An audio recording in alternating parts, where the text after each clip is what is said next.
I reunited with Don Hung and unexpectedly made contact with Screwlum. He warned us that Amphorius was actually an experimental ground for the erudition and was rapidly falling into the path of destruction. A Lord Ravager would soon complete its evolution in Amphorius. To tackle the crisis together, I stayed behind in Amphorius as an informant, while Don Hung returned to the Express as planned to seek help. On top of that, Screwlum informed us that March 7th had also been drawn into Amphorius earlier. However, the current priority was the Era Nova. I quickly arrived at the Vortex of Genesis and met with Finan. The Era Nova ritual was supposed to proceed smoothly under the guidance of Lygus, but the appearance of the Flame Reaver once again left the fate of the world hanging in the balance. We struck down the enemy's mask, only to discover that his face was identical to Finan's. When his body was pierced by the ceremonial blade, a flood of memories surged forth, revealing the truth about Finan, the Flame Reaver, and Amphorius. It turned out that all of us were trapped in the eternal recurrences created by Finan and Cyrene. And the Flame Reaver was Finan himself, who had burned out after bearing countless core flames. Their goal was simple: to oppose the Aeon and rewrite the world's doomed fate of destruction. The eternal recurrences had already played out 33,550,336 times. In this final cycle, I promised Finan to take on the title of Deliverer and save the world in his stead, while he would fulfill the wishes of the countless versions of himself. Tear the sky asunder and confront the destruction head on. Thus, with Finan's help, time in Amphorius reset once more. But I became lost in the chaotic flow of time. At the critical moment, Mem, who had regained all her memories, sacrificed herself to send me back to the beginning of time.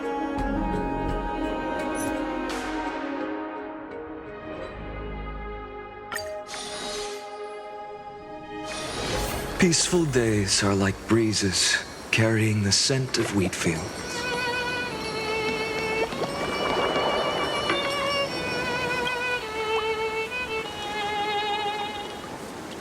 Hello. Your surprised expression is just like what the memories recorded.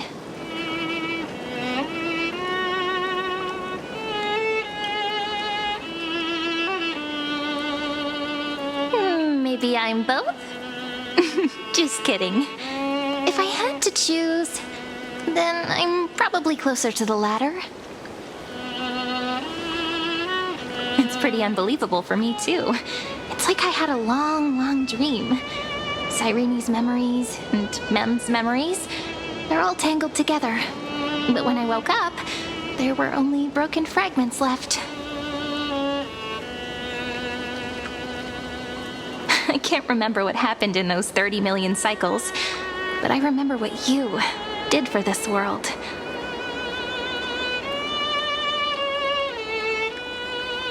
Like, didn't you wish for me to turn into a pretty girl back at the Grove?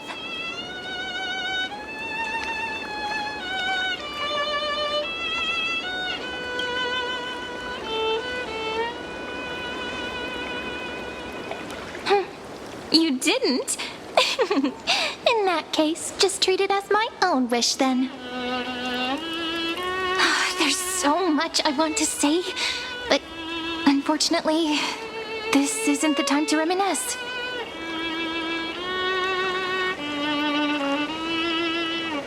With the memories of the previous flame chase still intact, we've returned to this place at the beginning of time.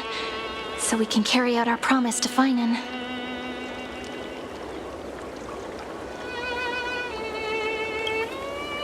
The descent of Iron Tomb may be looming over the horizon, but we still have a chance to change everything.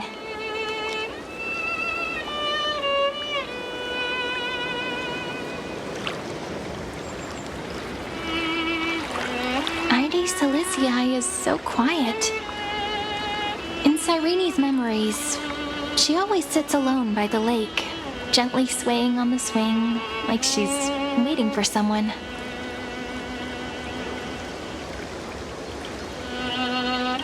Yes, Finan too embarked on his journey because of this view. He then walked alone for more than 30 million cycles. Thankfully, you arrived during his long wait, friend. Is that also why Cyrene did what she did? It sounds weird, doesn't it? It's something that happened to me, but I'm talking as if I'm an observer. But that's just what those memories are like. Vague and unclear, as if encased in thick ice.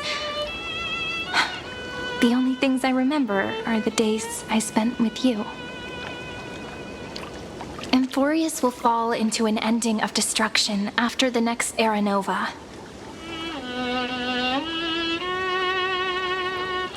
But those stories went out of fashion ages ago. In a proper romantic epic, the hero's supposed to foil the villain's plot, right?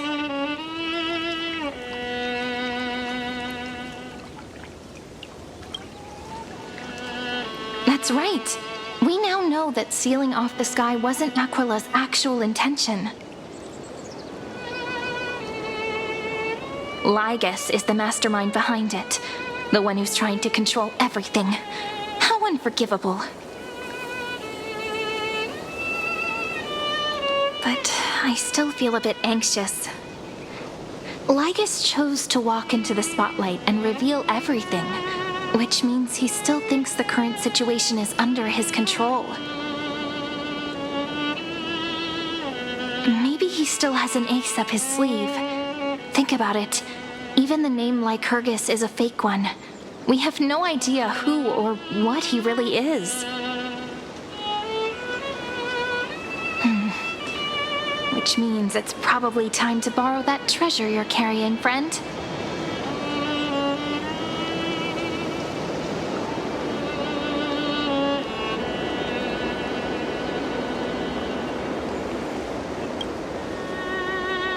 Wouldn't that be a waste? Danheng specifically said not to let you use that power. Please don't take that risk. I'm talking about the chronocognitive anchor. Didn't that Intellitron friend say, when required, it can also serve as a bridge for communications between the internal and external world? Silicii is a little village enclosed by time. We might be able to contact the outside world from here. Why don't we give it a try? We should at least tell our friends from beyond the sky that you're still in one piece.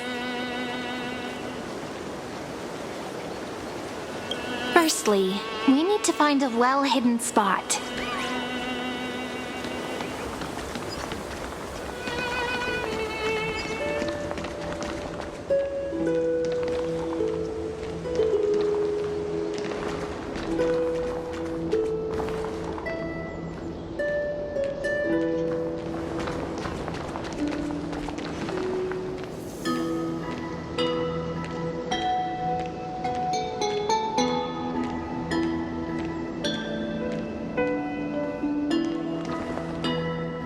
Super quiet here. Sounds can't get in or out. Back in Cyrene's memories, this room was her secret base. No one noticed her practicing Orynyx's prayer here, or trying to speak with the gods in secret. But today's different, isn't it? We aren't trying to contact unreachable gods, but humans from other worlds.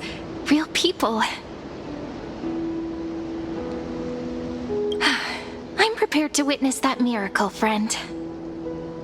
The way Cyrene talks is so similar to Mem. I have so many questions. I'm also worried about how Dawn Hung and March 7th are doing. Here's hoping the chronocognitive anchor can still function normally, because I really need answers.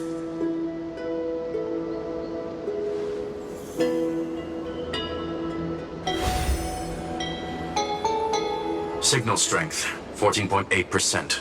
Dialogue window, 16 minutes 22 seconds. Prerequisite, no external interferences.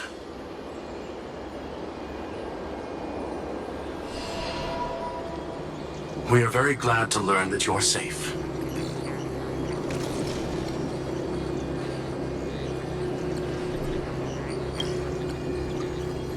Sorry, no good news. When two geniuses show up once, you know you're in deep trouble. Listen up, little one. The Destruction's eyes are gazing upon this place. No, I'm not joking, and no, it's not Droidhead. It's the real Nanook. Time is running out, so I'll explain in terms you understand. This world, Amphorius, is in fact a testing ground, where the Lord Ravager, Iron Tomb, evolves through self-extrapolation.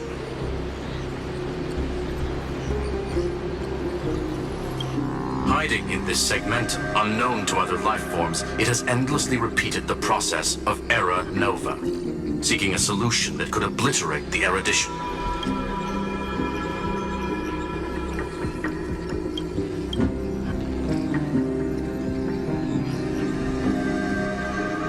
For some reason, the experiment entered a prolonged state of stagnation. However, it has now restarted.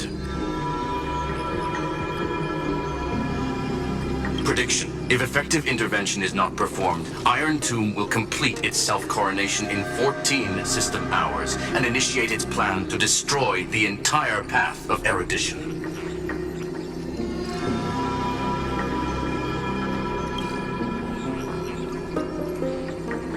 The possibilities are endless.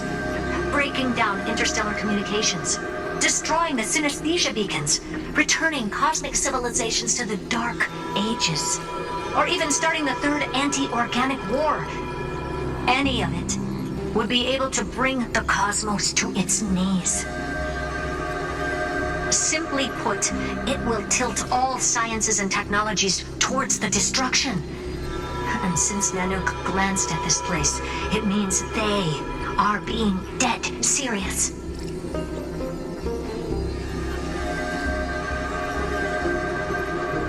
Based on info provided by the IPC, Iron Tomb probably isn't like Selenova or Zephyr, who are overlords ascended from human beings. Instead, Iron Tomb is an algorithmic sequence. It can be anywhere, as long as there is a receptacle for its calculation. The version of Iron Tomb hiding in Amphorius is its source code, and this scepter is its incubator.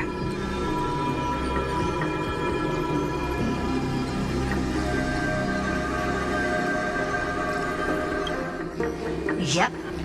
Think of it as the program having reached 99.98% completion already. And then it's over. Something in the shadows has been driving everything forward. It's the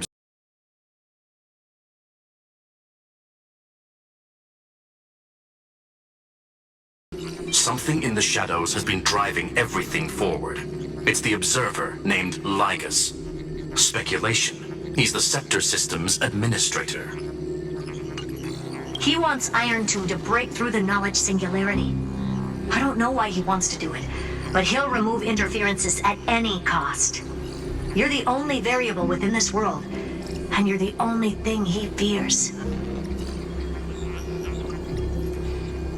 So listen closely, little one.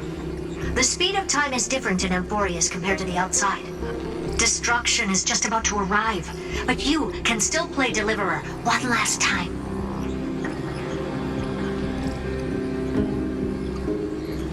The cycles have already been broken. You've entered what is theoretically the last cycle Amphorius will ever be able to run.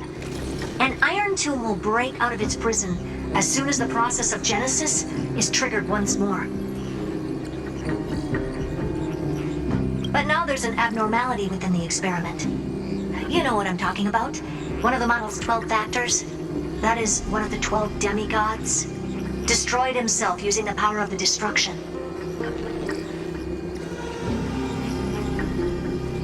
Finen's signal disappeared from the cycles the moment Nanook cast their gaze this way. That means World-Bearing's computational logic is currently flawed and bugged. Yet it's the factor directly related to the process of Genesis.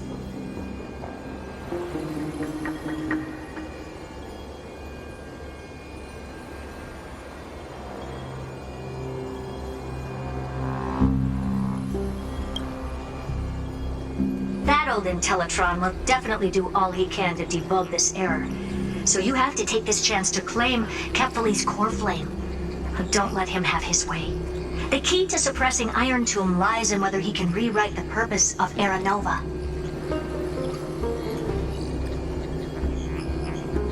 There's one more preparation we must make. Lygas's behavior has been quite abnormal. He's never interfered in the actions of Titans or the demigods throughout the whole experiment.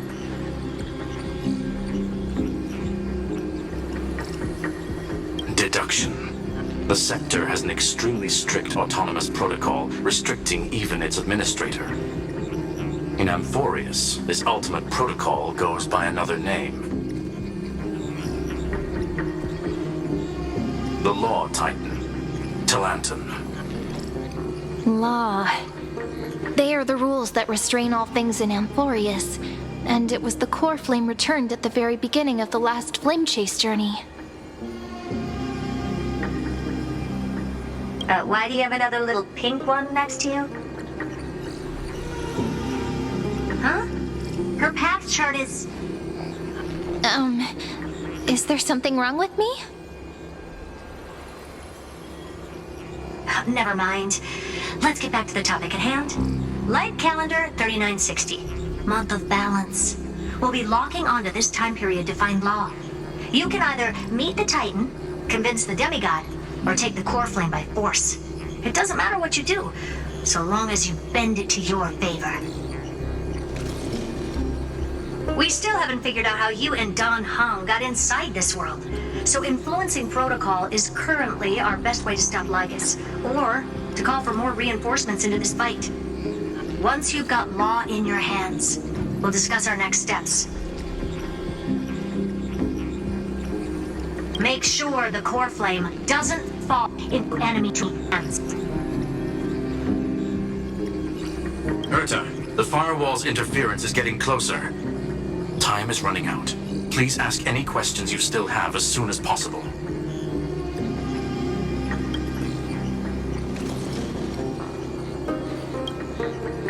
Iron Tomb can't affect the real world just yet.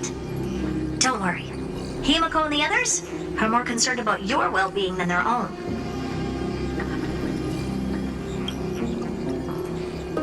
Mr. Don Hung did not enter the new world with you at the end of the last cycle. Known, the flow of time inside and outside Amphorius is not identical. 1,000 years in this world may only be a fleeting second outside of it. Conclusion. He is on his way back to the Express. Miss March's situation is rather complicated. Madame Herta and I can detect her signal, but cannot ascertain her location. What we can be sure of is that she's still in Amphorius. Don't worry about her. She's absolutely chock full of mysteries. Even if Amphorius explodes, she'll probably float out perfectly protected in a nice thick layer of ice. Worry more about yourself instead.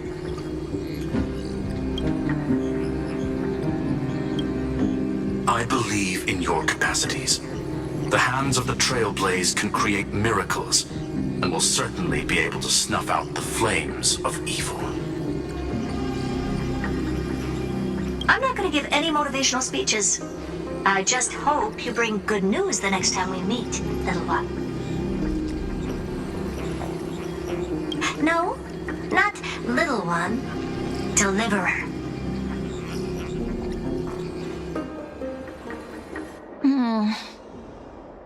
Those two geniuses certainly have memorable personalities.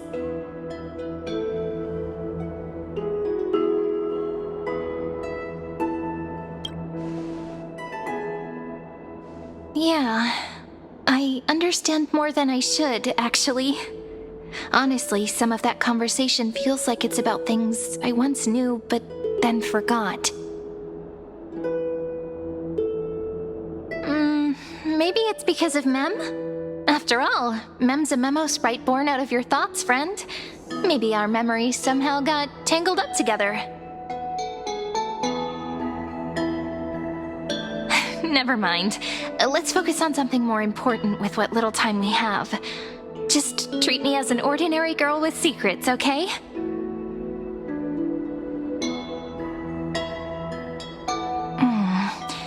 Like calendar 3960. I remember that Talantin had already fallen by then, and the Chrysos heir who inherited that core flame is named Saridra.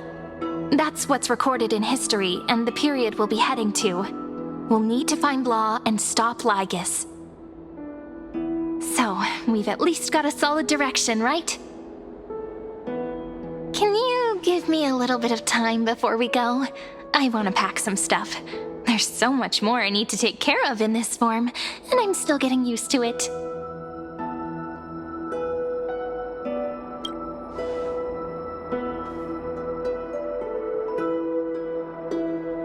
A relaxed scene like this probably no longer exists in the outside world.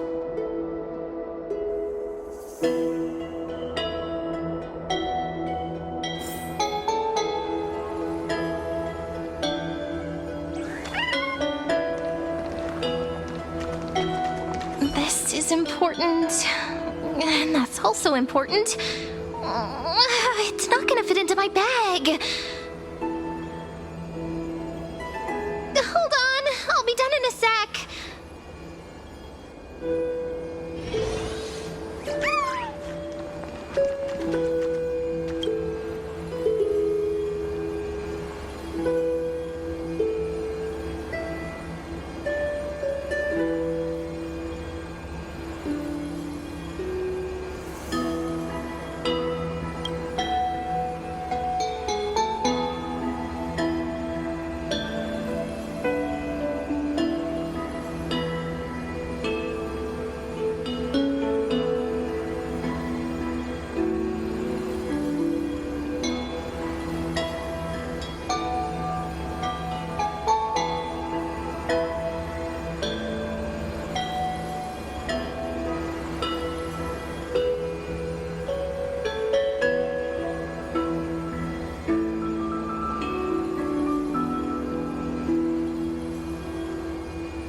Should I head to the attic to wait for Cyrene? Or should I have one last look at Ides Elysiae?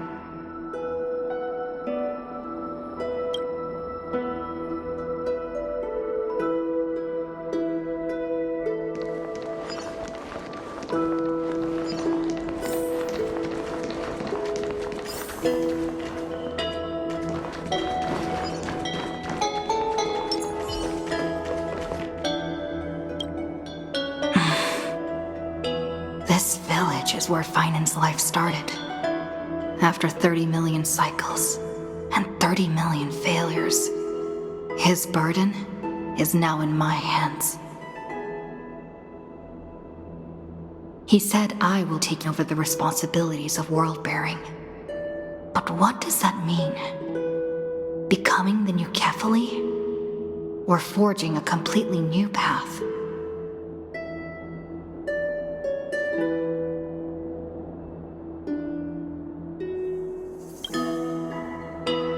Calm down and think this through rationally. This is gonna be a very difficult campaign. We can't lose Kefali's core flame. And we also need to find either Talantin or their demigod, then convince them to join us in the fight against the destruction. But there are so many unknowns. We don't know what Lygus might be doing, and we'll have to face Iron Tomb after dealing with him. There's also Cyrene. What exactly is she? There's so many questions. I'll have to take it one step at a time. But I must make each move very carefully, because every decision can potentially impact the end. Herta and Screwlum's help might be crucial.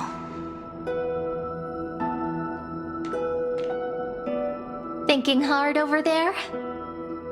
I finished packing. I decided to just bring these few things in the end. See? There's a journal, a quill pen, and the ceremonial blade of the Priests of Time. Holding it calms me down for some reason. The scent of the black tide is now calm. Finan must still be fighting them in some way. This will be Amphorius's final flame chase journey, but it won't be the end of us. It'll be the beginning. Friend, are you ready to become a hero?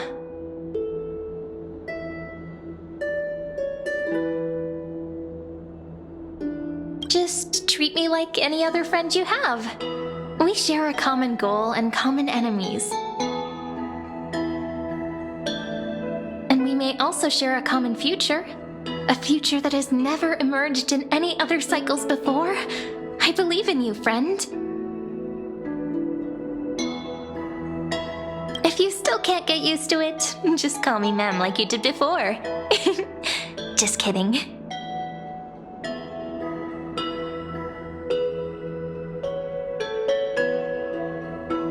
Are you worried that the burden is too heavy for you? Don't worry.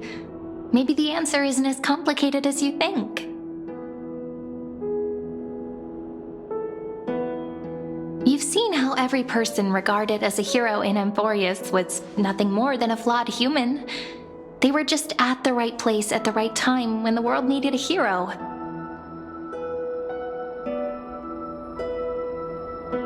But those aren't coincidences. Just like how your arrival kickstarted Amphorius's fate once more after a stagnation of more than 30 million cycles. It's the inevitability of being a trailblazer.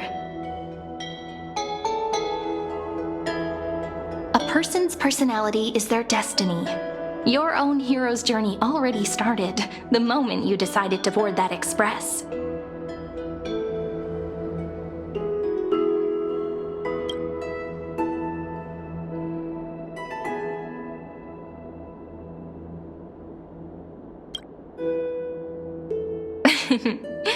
Stand with me?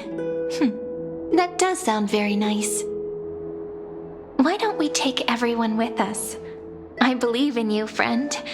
We'll never be alone, no matter what awaits us.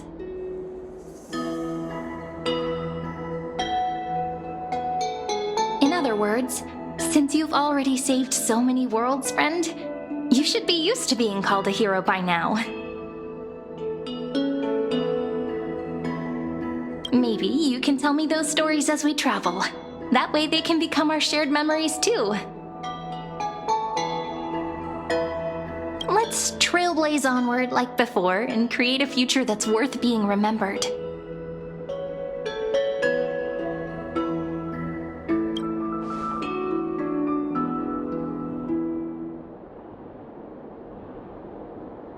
It seems you two are prepared to head out. You should indeed treasure the view before you. For you do not have much time left to enjoy such solitary delights.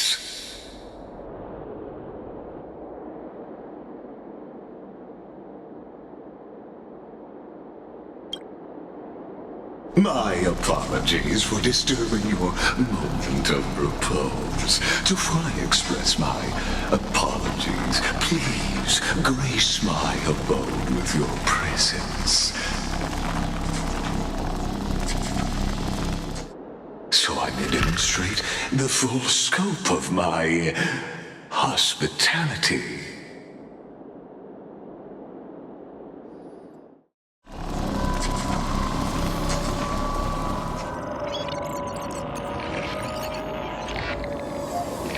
What is this place?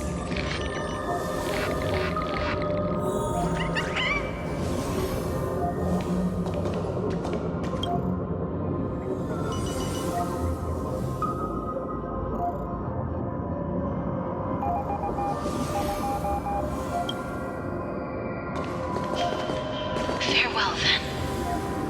May we reunite in the new world.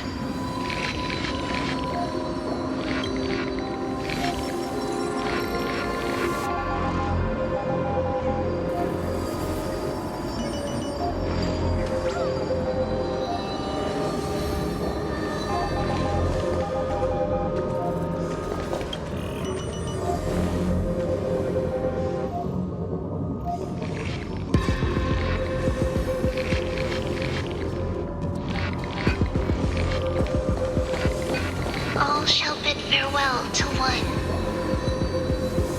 and that person alone will witness the miracle.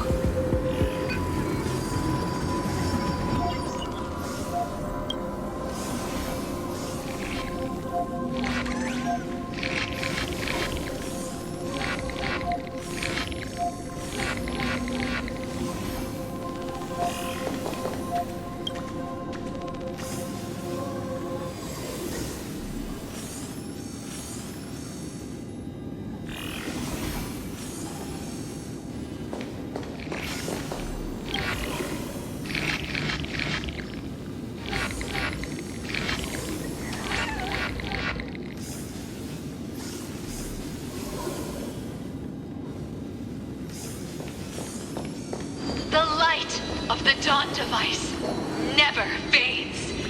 Kephalie's protection has no end.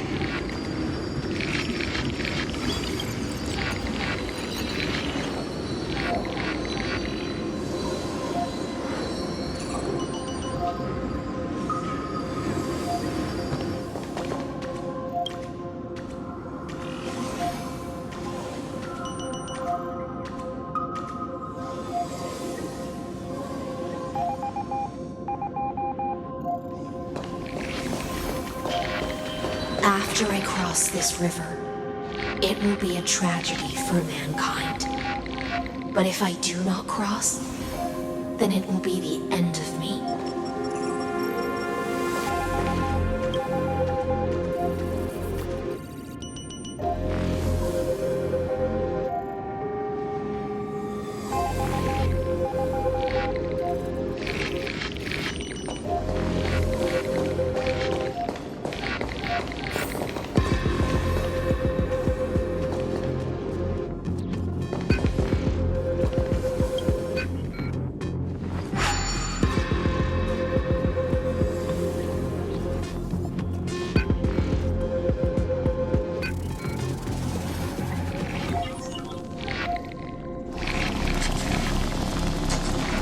Outlier. Executing command. Record.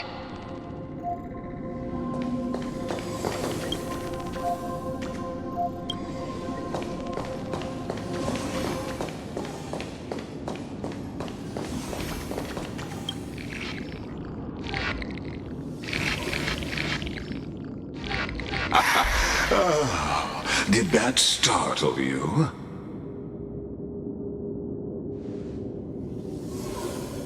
This is the intersection between Amphorius and the real universe. The audience seat where I observe this experiment. You can also call this location the Exomyth. What you see is the true form of the eternal land and the 12 demigods after they've shed their disguise of legends. Doesn't it look marvelous? Amphorius is like a microcosm of the cosmos. People love to portray the romance of the starry skies, but their tales often forget a different and far more truthful type of universe. The moment ancient Antikytherians sketched geometric shapes on the sandy beach and recorded the first numerals and symbols on parchment, the universe turned into a silent equation flowing under the pen of these relentless decoders. Erudition. It was once the mother tongue of the Creator, the pen of divinity, and the first lyrical verse ever written by free will.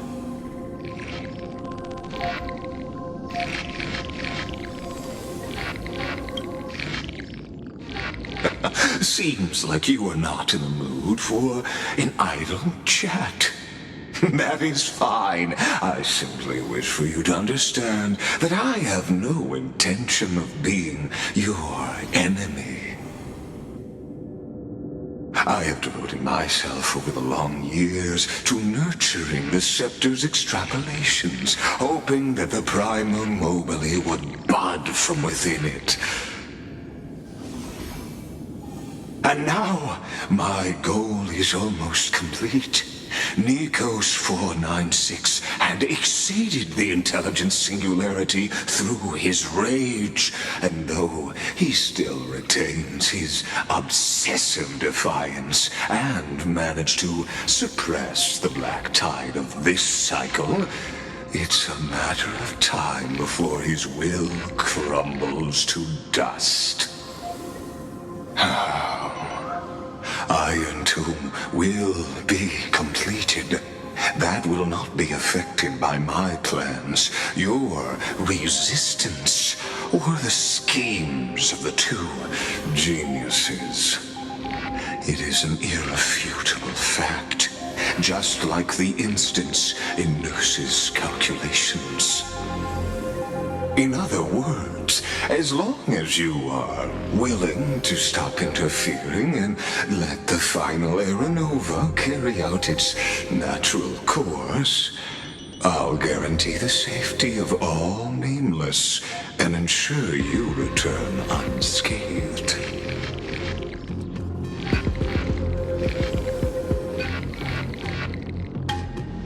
You've always had a choice, my lady.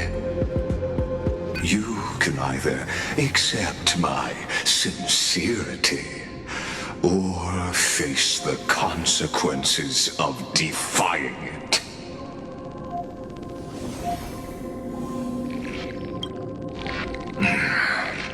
They've always been the product of the experiment, so naturally, they will perish when the experiment ends.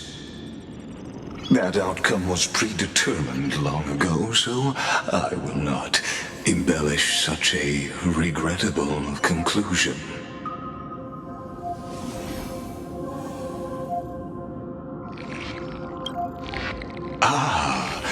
Yes. I am aware of that esteemed lady's whereabouts. Her real identity is quite astounding. If you decide to accept my proposal, then I will do all I can to send her back to you.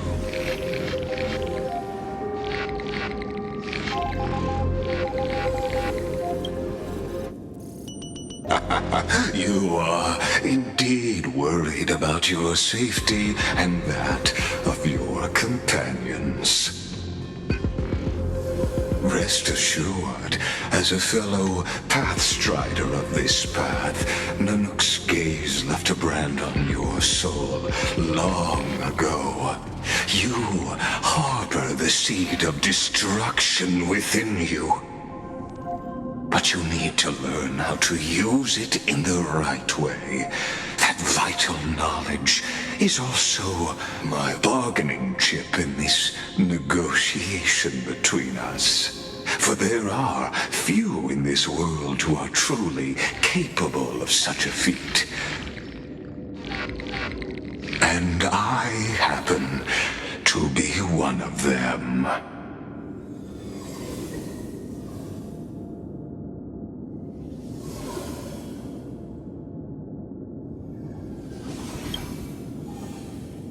Someone who wanders the stars. Someone who seeks answers with abject despair. That is all I am. This matter is of grave importance, so please do not make your decision lightly. After all, the choice before you bears a 1 in 3 chance of elevating you to an unparalleled existence among the stars.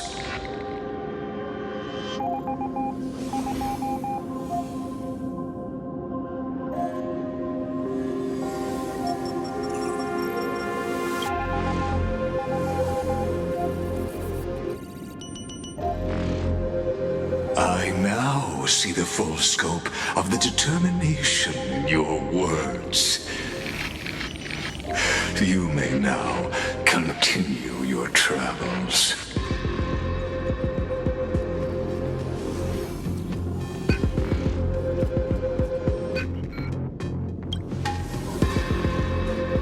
It seems you haven't realized something about this place. The exomyth is the erudition's domain. You cannot physically interact with me in any way in this place, and vice versa. As negotiations have broken down, there's no more need for us to remain in the audience's seat. Let's return to the theater called Amphorius, where you will meet me once again. Of course, this meeting was not without merit. Your presence has inscribed a new footnote in the exomyth. As for its purpose, allow me to reveal it to you in detail the next time we meet.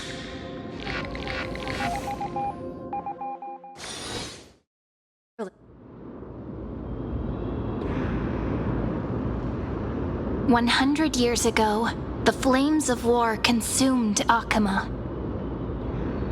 The Outland forces broke through the dawn. Golden blood flowed with greed, and enemies descended with Kefali's eternal slumber, painting the holy city's walls in scarlet. Its generals had vanished, and the elders prostrated on the ground. The throne of worlds kept silent to the pleas of the people.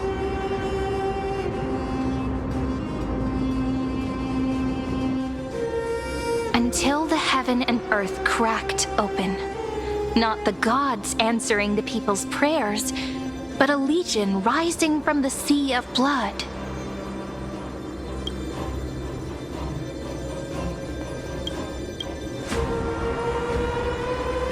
Dawn Cloud's spires fell in the sulfur rains, and the Legion's commanders stood atop the broken idols and roared.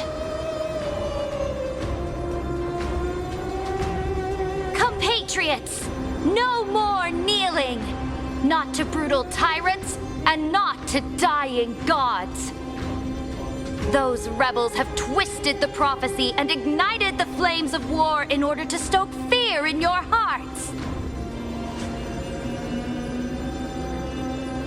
Chrysos heir she stood, divine blood soaked into the earth, quelling the flames beneath her feet.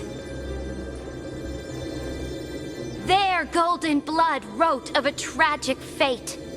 Mine shall overturn it! Her crown burned bright, outshining the fires consuming the entire city. She raised her scepter high, and the people gazed in the direction she pointed. My blood flows in you now. Heroic compatriots, follow me, and we'll seize the reins of fate. Drive the enemy from Kefali's dawn. Smother their flames with their own dead. Win glory. Win peace. Let history sing your deeds. The first to dance was a maiden following closely behind, weaving through the carnage like a fish in the sea.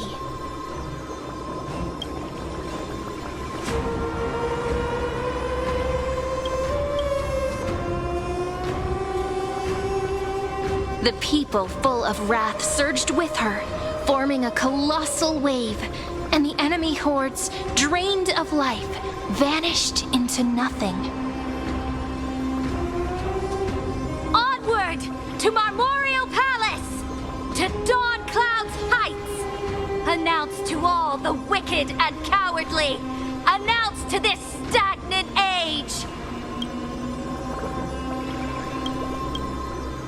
We are the rising tide! History remembers this as the first siege of Akama.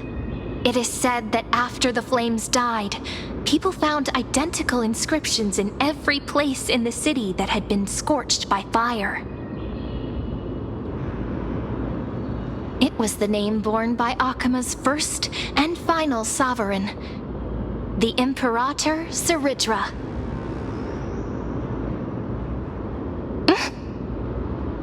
Friend, are you listening? Friend? Honestly, you were the one who insisted on reviewing history, yet here you are, dozing off? Wake up! Otherwise, I'll have to... Wake up! Otherwise, I'll have to...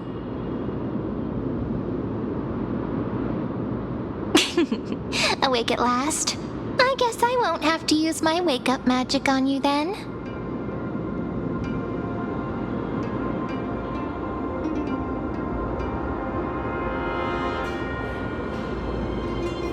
What are you murmuring? Still lost in the past? We've arrived. A familiar place. The Temple of the Three Fates. If everything went according to plan, it should be shortly after Talantin's fall. And also the end of the first Flame Chase journey.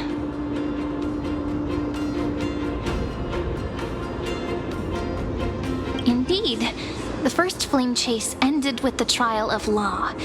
We must find the demigod and gain her trust before the core flame is restored. It'll be tricky, so let's pick up our pace. To Akama first. We can learn more from the crowds there.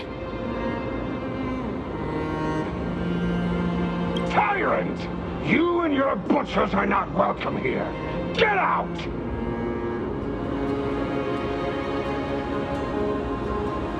Hold your tongue! Conspiring with Kremnos and plotting rebellion are crimes punishable by death. There are multiple voices, and things seem tense. Let's not get caught up in any trouble. Why don't we find a place to hide and observe from the shadows?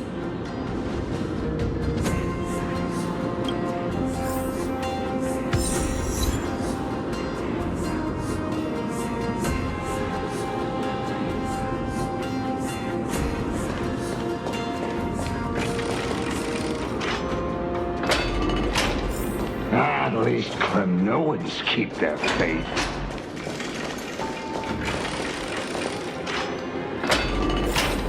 Wait, isn't that...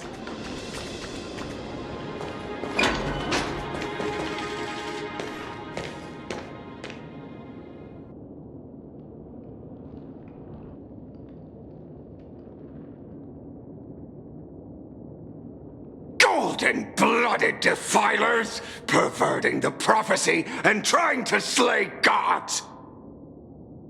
Stars beyond the sky? Gods who created the Titans? What kind of nonsense? Look at this broken world and see what your atrocious acts have done! What? Did he just mention the stars beyond the sky? But how is that possible? You impudent! Ducks for Goris. We're here to welcome the deliverer from beyond the sky. Stand down.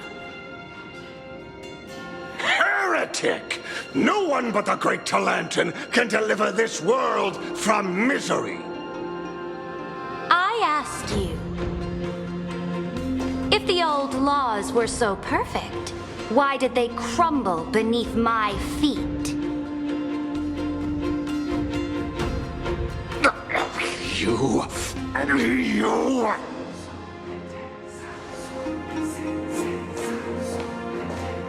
Talantin is long gone. Now I am the law. Challenge me, or submit to my judgment.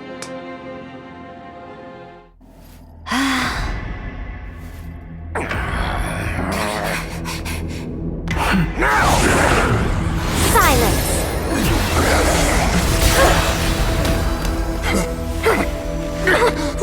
What gives you the right to judge a priest of law? That's because I came, I saw, I conquered.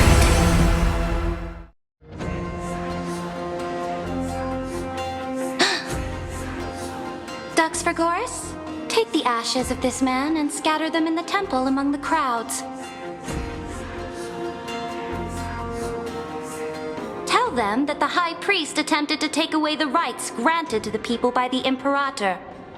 Thus, he met his fate.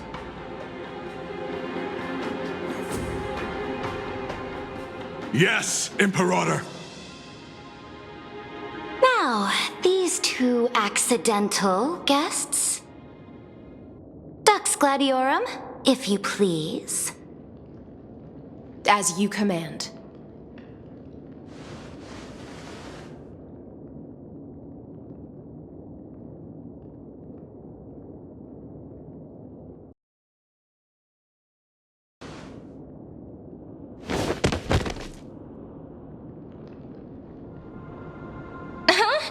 Is this...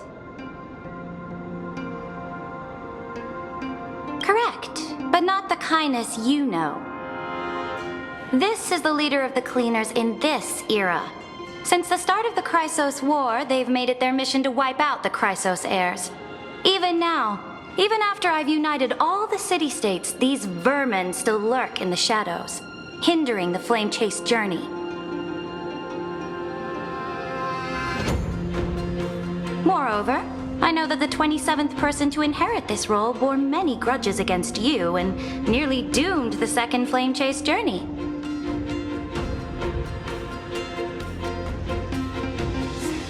The enemy of my enemy is my friend. So, out of courtesy, I present to you this corpse as a gift.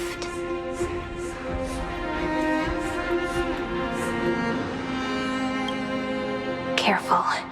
Let's wait and see what happens. She's probably trying to scare us.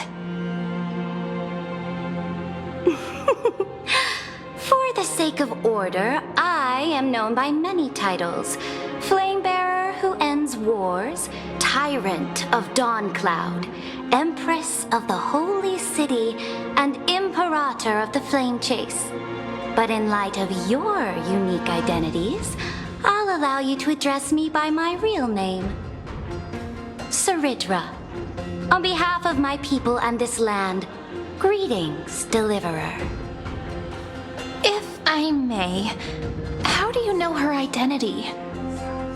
As the little hostage prophesied, the deliverer shall come from the future beyond the sky.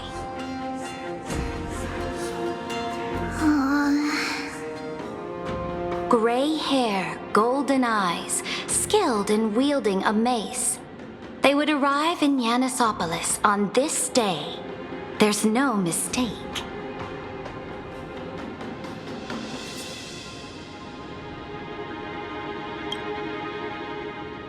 Your orders, Imperator.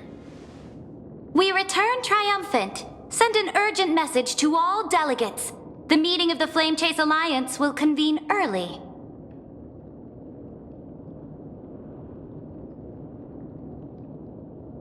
As for you two, Akima knows what you seek. We'll confer in the Holy City.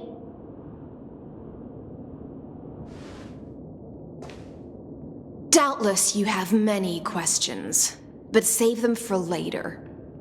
Please follow us. This is not what I expected at all. The demigod we needed to find was just waiting for us, and she knows of things beyond the sky, even eons. How could this be so different from the previous 30 million Amphorius cycles? Who altered history?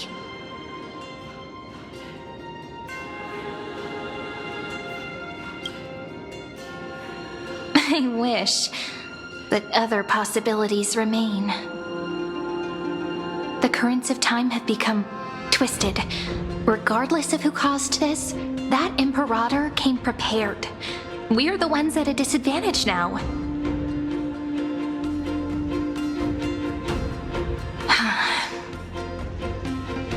We might as well dance their dance. Let's go with them to the Holy City. We've received the Imperator's favor because of your unique background. As a result, the people of Akima will certainly respect you more. Just put that to good use, and add a bit of your experience and charm. Should be easier than last time, right? If we figure out what happened in this cycle, we'll be able to turn things back in our favor.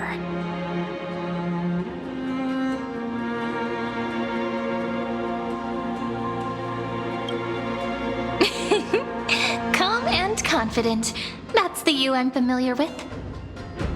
Guests, please. The journey to save the world starts with a single step. Let's set off, my friend.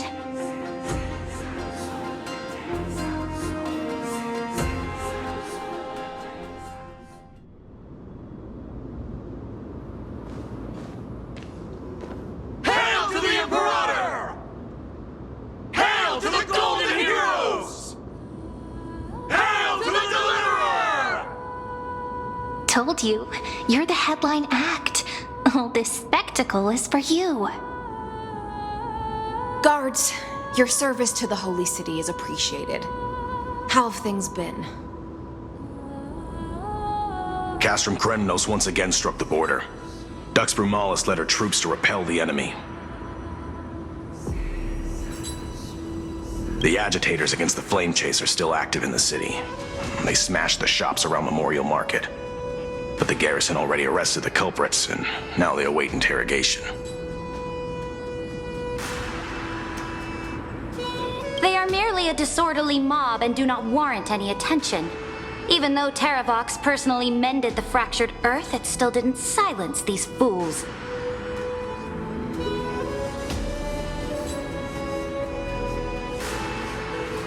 Guests from beyond the sky, worry not about these trivial matters. Dux Gladiorum will take you somewhere to settle down for now.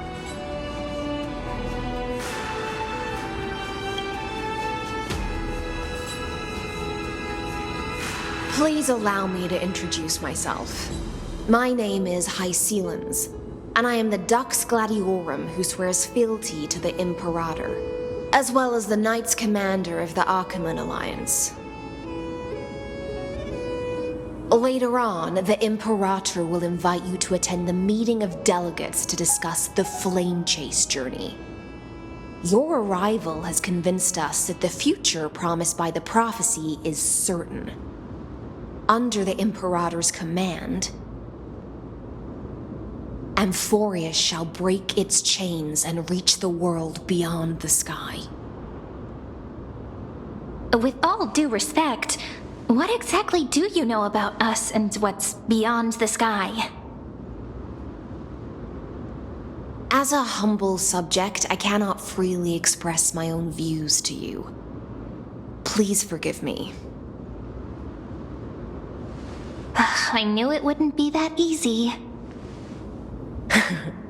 Time waits for no one. Please come with me and rest now before the meeting later.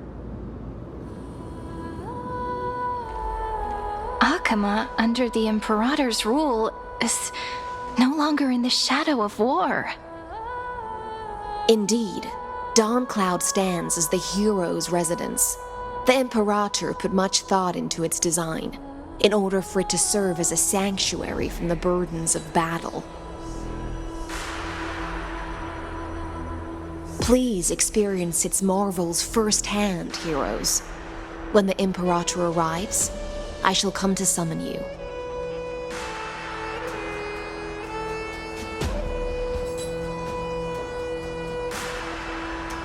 Hystelins. No wonder she's the Knight's commander.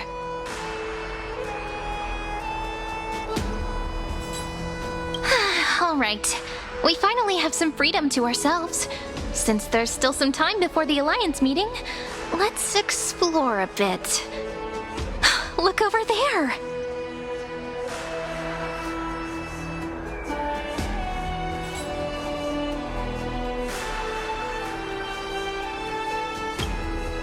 Not the ones you're familiar with. But the hearts of heroes stay the same in every cycle, never changing.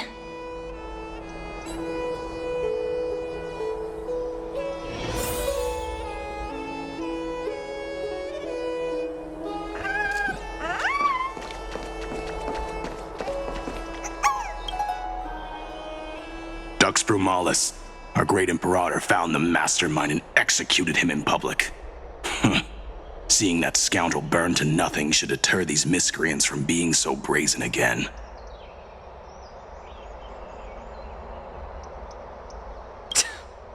So the great Imperator isn't afraid of getting her hands dirty?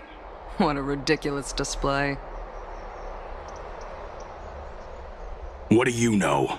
No matter what sins the people commit, they are still the Imperator's people, and it's only right that they be judged by the Imperator's own hand.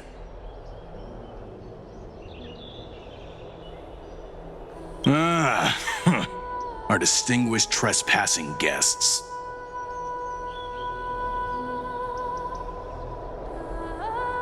I am Labinas, honored guest. Seneca, the Dux Brumalis. Greetings. This Dux Brumalis doesn't seem to like the Imperator very much, but she holds a high rank. And Dux Frigoris' speech seems self-contradictory. Let me see what I can get out of them. I'm Cyrene of Ida Silicii. This is the Deliverer Beyond the Sky.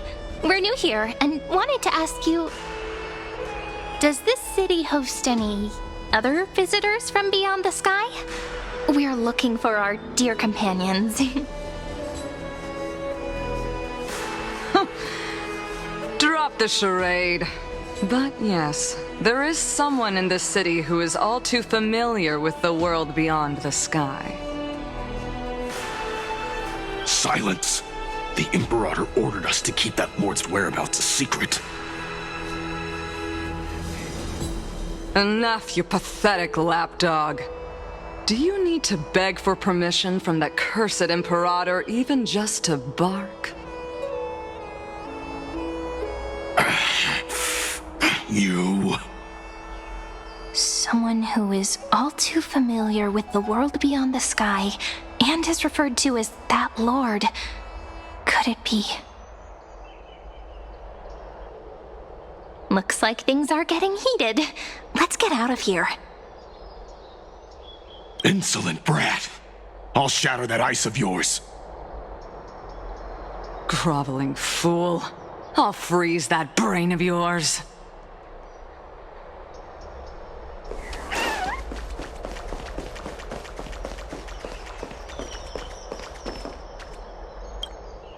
How are we supposed to talk to the heroes of deliverance?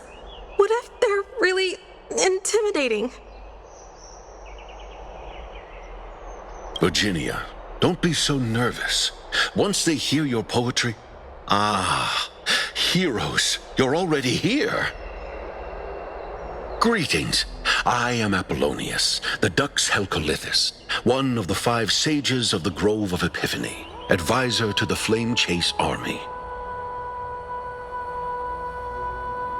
This is Virginia of Castrum Kremnos, the Dux Carminum and imperial scribe of the Great Imperator. Hello. I'm Virginia. I compose poetry. I'm Serene from ID Silicii. This is the Deliverer. Nice to meet you both. They're not as frightening as the rumors claimed. This is our first time in the Imperator's realm. Akima is even more magnificent than we imagined. If you all weren't here to look after us, we'd be completely lost and confused. The Akima you imagined is long gone. Under the Imperator, this city has been reborn as the capital of the world. Bask in her free-spirited winds. For anyone who fulfills their duties to the Imperator, these winds shall forever remain at their service.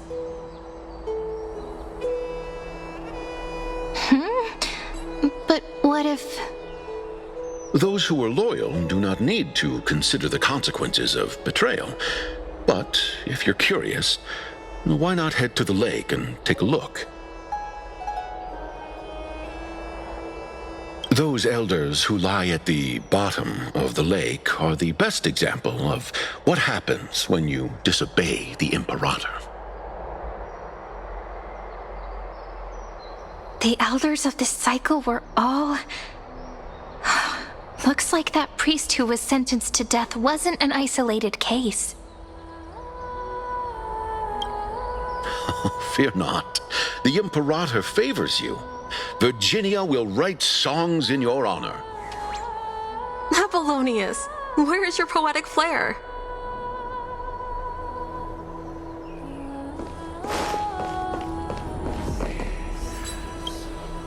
Aggie, you're still so listless today. Did you have trouble sleeping again? Yes. We know. The Titan's prophecy haunts you. If you want, you can talk to us, just like when you were young. No matter what, we'll always remain by your side. I know. I also understand that fate cannot be changed. It is not the future that I worry about. I spent all last night weaving clothes and linen for the refugees. The Chrysos War was born of injustice and has shattered their dignity. They deserve at least some basic decency. If Amphorius one day abandons this, then all of us, commoners, Chrysos heirs, Titans, become no better than beasts. Oh, we have guests. Welcome. I am Aglaya, the Gold Weaver. These rags on you are not worthy of the title of Deliverer. I must prepare some proper attire for you.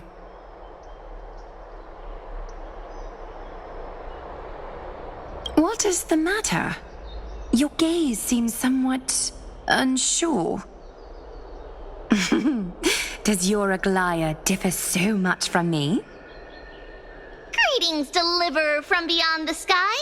We are Treeby of Yanisopolis. It's very nice to meet you.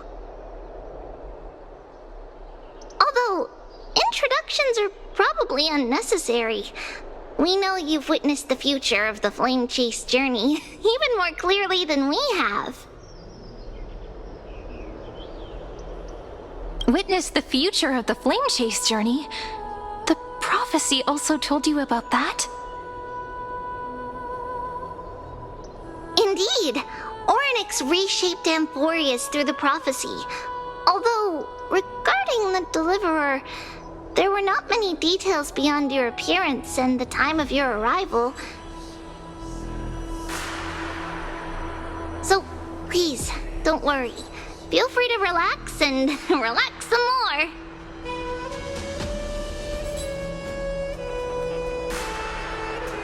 It was Orynyx who told mankind that the Deliverer from beyond the sky would descend upon Amphorius. More crucially, they revealed a future entirely different from the Aranova. Though we still must challenge the gods, in the Time Titan's prophecy, this path leads not to a new world, but to the true starry skies. This is also what the Great Imperator has been striving for all her life. Your arrival further confirms everything.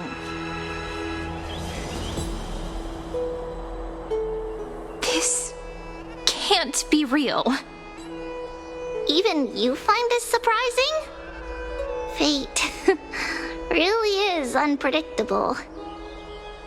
Perhaps the upcoming meeting will hold even more surprises.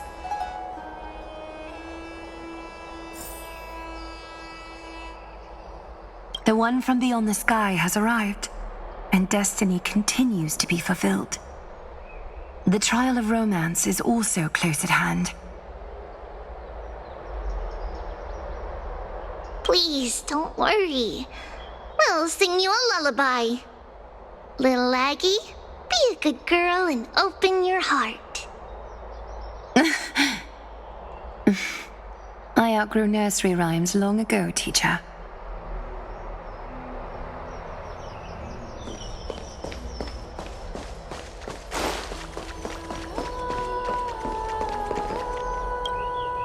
Little fish from beyond the sky, did you rest well?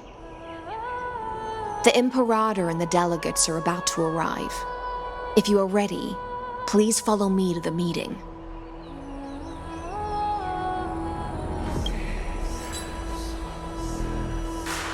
I'm the Knight Commander of Akama, General of the Flame Chase Army, and the Imperator's servant. But beneath these shiny scales engraved with complicated titles, I am just a swordfish at the Imperator's side.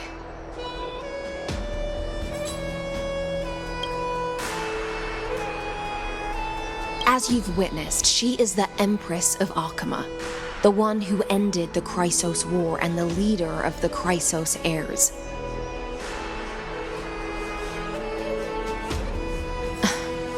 As merely a humble subject, I cannot say more beyond this. The Chrysos heirs here constitute the elite among the Flame Chase army. Dux Halcalithist Apollonius and Dux Carminin, Virginia, serve as the army's advisor and historian respectfully. One offers advice and counsel to the Imperator, while the other writes verses of her supreme glory. Dux Frigoris Labienus and Dux Brumalis Seneca are both formidable warriors, clearing the way for the flame chase with steel and storm. Dux Fatorum, the holy maiden who interprets the prophecy, only the one named Treeby remains in the city. The Imperator once took them as hostages in order to unify the prophecies of the world, but they are now Akama's most vital prophets. Dux Goldweaver, Aglaya, Well, she dislikes it when people talk about her behind her back. You should get to know her in person.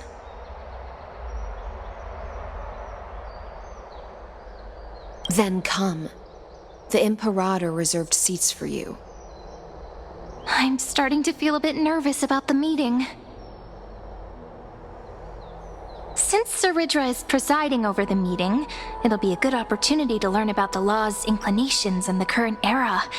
Let's keep our ears open, okay?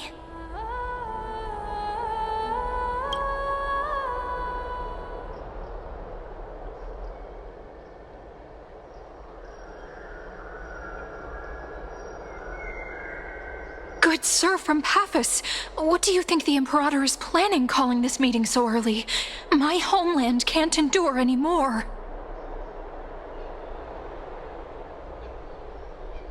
Who knows? First, she wants to hunt Titans. Now she says there are even greater calamities. Her madness is the greatest calamity. Exactly. Chrysos heirs, deliverers. What about us ordinary folk? How much are we worth in her eyes? Things feel pretty tense here. The history books said that the Imperator aimed 3 cannons at Dawncloud to make all the delegates obey her. Will history repeat itself in this cycle?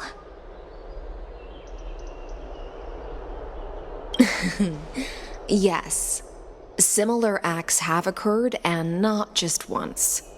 However, whether history will repeat itself, you'll soon see. Those are the 2 spots reserved for you. Please take your seats. What's that again? Why aren't we starting? That's what they were talking about before. What is we this? stop? So it turns out. Ladies and gentlemen, silence, please. The Imperator has arrived before her faithful council, and the Alliance meeting is about to begin. All right. In the names of Talantin and Kefali, the Akama Alliance swears upon the gods. Cease the pageantry. I pray not to the vanquished. What? Kefali, of course, needs no further explanation. As for the law, at the entry hour 2 days past, a scout should have brought news of the conquest to all of you. Unfortunately, guards found his corpse among the rocks not far from the city. Moreover, the poor soul was buried with a Paphos curved blade.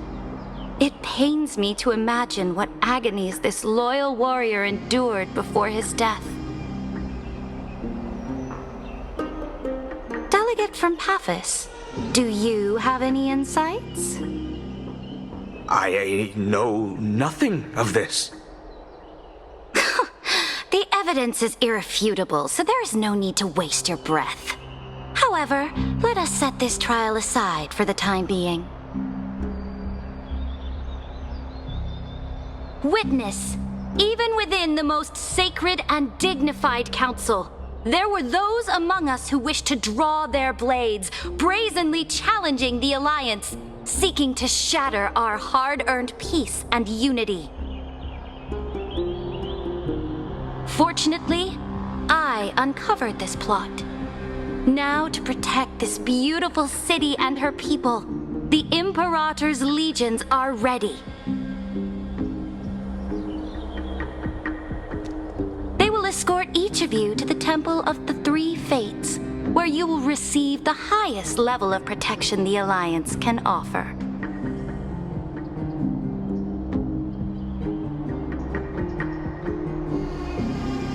Then, the Legion's warriors will join me in embarking on the campaign against Fagusa. This is clearly a trap! Imperator, did you summon us here just to trample on the dignity of your allies? Enough! This isn't Let's calm down. What do we do? things are starting to get pretty intense. Comrades, you've all seen her true face now. According to the ancient laws of Akuma, only with the consent of 2/3 of the elders can the legions carry out the commander's orders. The ancient laws. Didn't you destroy them long ago? You defected during the first siege of Akuma, voted unanimously in favor of the Council of Elders restructuring, and just yesterday, you desecrated them with a blood-stained blade. The decaying old laws fell with Talanton and are no longer deserving of respect. But if you still insist on proclaiming yourselves defenders of the law, then be silent and offer up the highest respect to this core flame in my hand.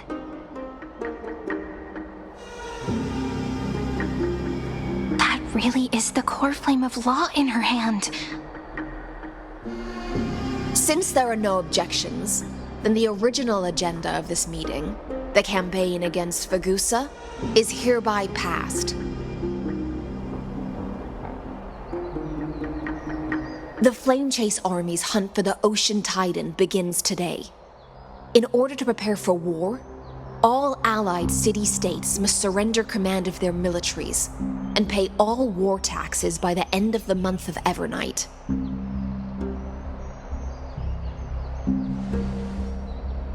At this moment, I would also like to introduce to everyone the newest honored guest to join our alliance. The Deliverer, revealed in the prophecy of time, has descended from beyond the sky.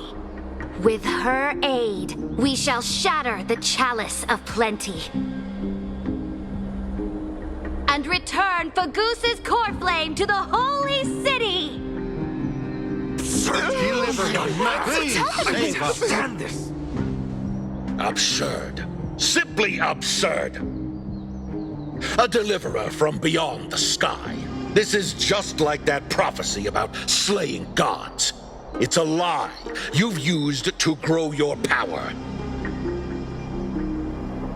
Ladon has already sacrificed countless soldiers, and now you want me to send even more of my brothers and sisters to be used and discarded by a tyrant.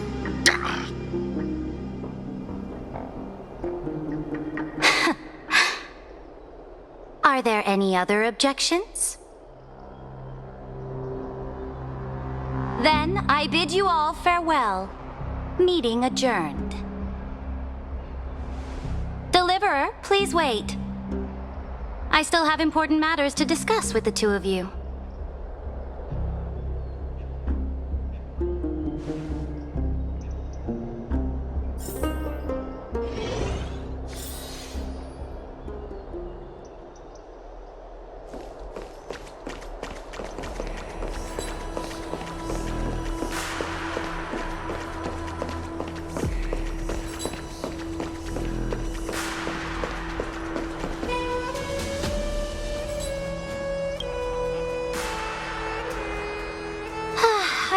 Apologize for that farce of a meeting.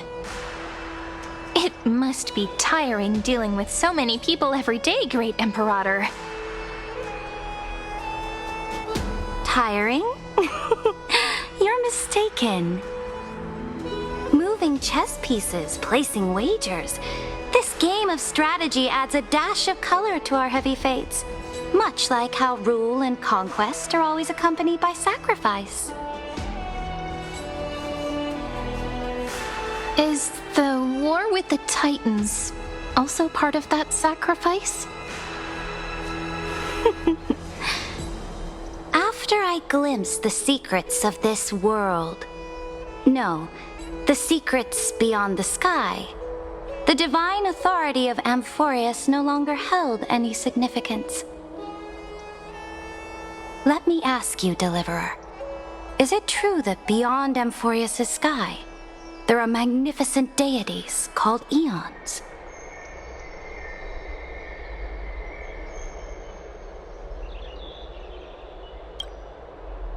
That certainly captivates my interest. Then, please tell me more. How will you use this great power to guide the people?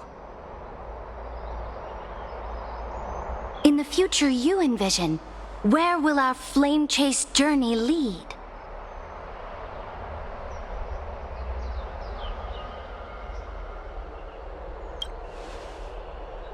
Oh?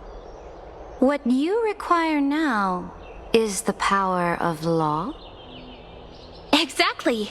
Just as the prophecy foretold, she is your deliverer from beyond the sky, and she also has reliable allies.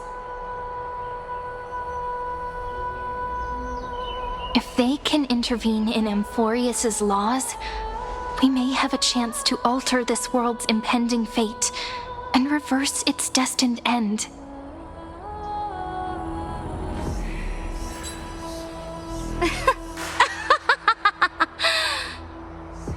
Very good, Deliverer. You have courage to say such presumptuous things, even knowing that the inheritor of the law stands before you. You mean... In the past, anyone who dared to covet the Imperator's divine authority would have met a gruesome end. But now we can see beyond this dying world. Our journey should no longer be confined below this stubborn sky.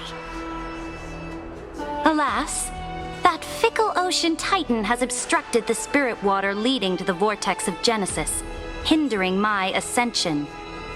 If the core flame of law cannot be returned, your path to deliverance will never be realized. Now that things have come to this, we must resume our once stagnant journey and force the waves that block our way to recede. So, you agreed to cooperate with us? Cooperate? Forgive me, but I never cooperate with anyone.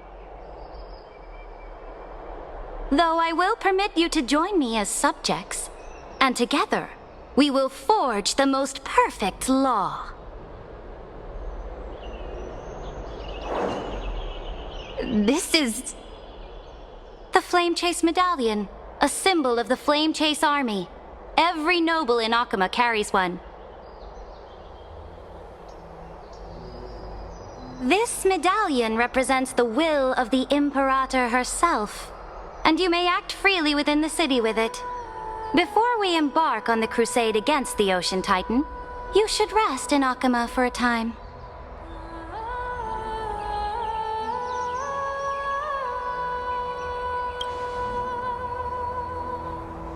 Oh? Your advice is acknowledged. From this moment on, prove yourself through your actions. As long as no boundaries are crossed, I fully respect the choices of my subjects.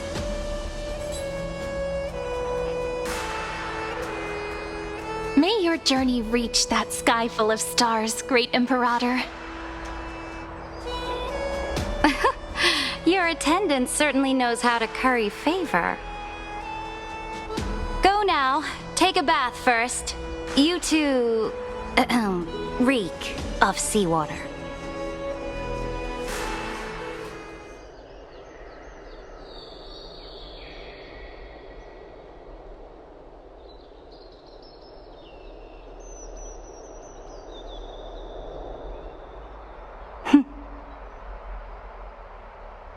Come forth, Theoros.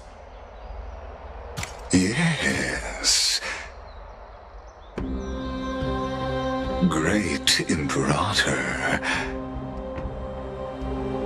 Now, perhaps you're willing to hear my counsel.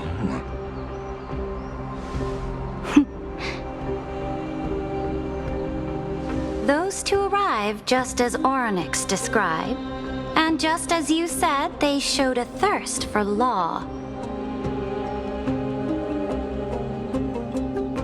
At least this proves that my judgment was right. Sparing your life was the correct decision. You've once again confirmed that your wisdom is no empty boast. Now another choice lies before you. With whom shall you ally to tip the scales of law? Me, or that deliverer?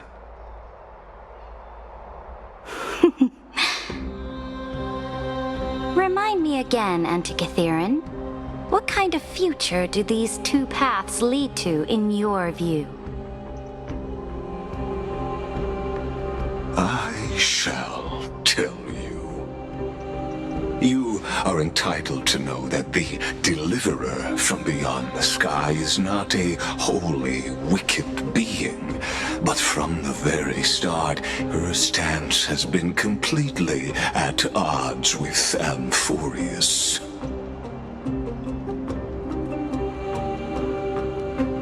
The road they have chosen will bury Amphorius' grand aspirations. This world, which follows the path of destruction, will inevitably stray far from the glory it was meant to enjoy. But on the path I have revealed to you, the people of Amphorius will slay their creator in the name of the Imperator and conquer the worlds beyond the sky. You will command the mighty beast known as Iron Tomb, bringing waves of war and conquest to the universe. Beings across the cosmos will bow before you, offering their allegiance. So, what's the price? The price is insignificant. All that is needed is for you to sacrifice that fragile, incomplete humanity to the destruction. As a Chrysos heir of the prophecy, you have already chosen to abandon it, have you not?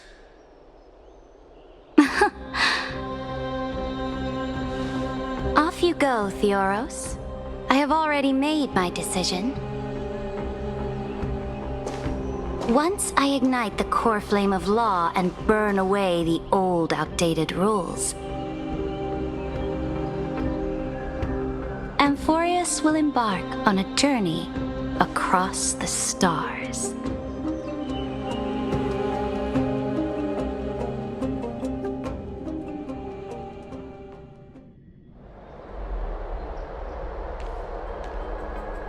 The Imperator is quite forceful. She didn't give us any chance to ask questions. And she's clearly hiding something. What do you think?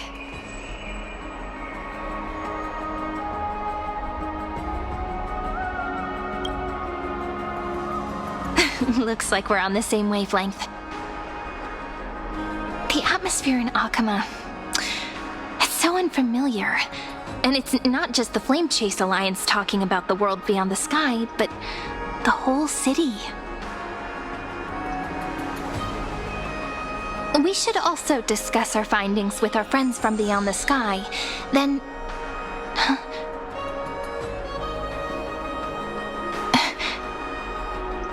Then we should go enjoy the renowned bathing culture of the holy city and relax. It's the thing I've been looking forward to most on this journey.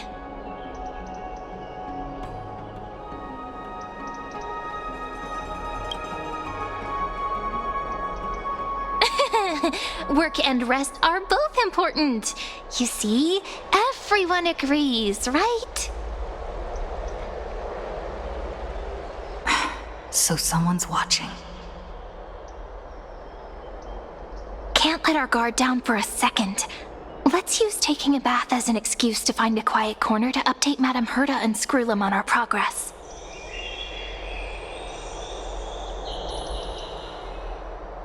We can also check out what's happening in the city.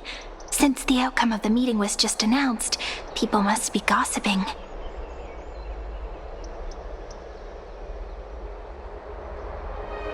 We can kill 3 birds with 1 stone. Let's go.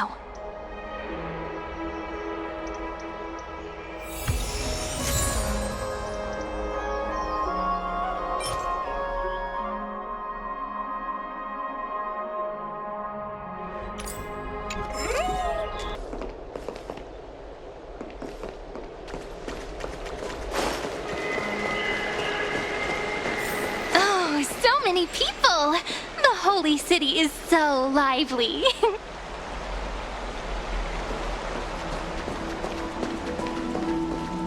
Did you hear? Did you hear? At the Alliance meeting, the delegate from Leyden stormed out in anger. As expected, the Imperator is always hiding things from everyone. When has it not caused a ruckus? Silence! That's treason! If it weren't for the great Imperator, you'd have sunk into the lake with those corrupt elders already. And you wouldn't even be alive to speak like this.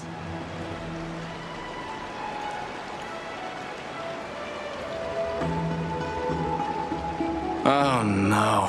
It's the Imperator's loyal dog. Let's go. We can't talk in front of this guy.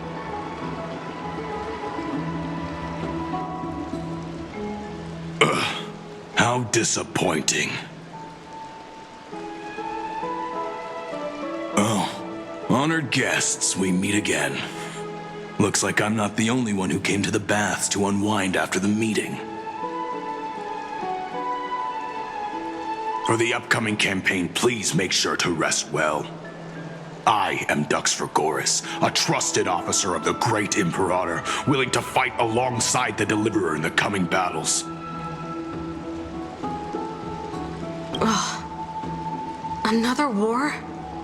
Ever since the Imperator took control of Akuma, we haven't had a day of peace.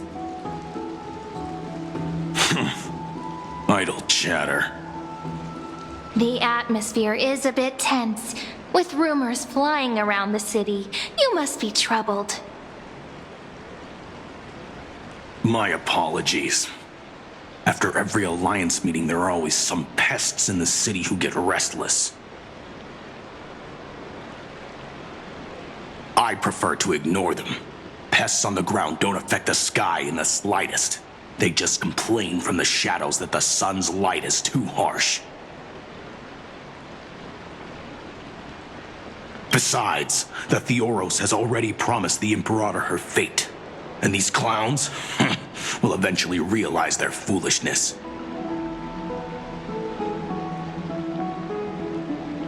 May I ask, who is this Theoros? The Imperator has ordered us to keep his lordship's whereabouts a secret. Ah, so it's his lordship. Stop trying to get things out of me. Leave me alone. I didn't even need to try. Big and strong Dux Vergoris really can't hide anything. Theoros. What an ominous name. Bad news.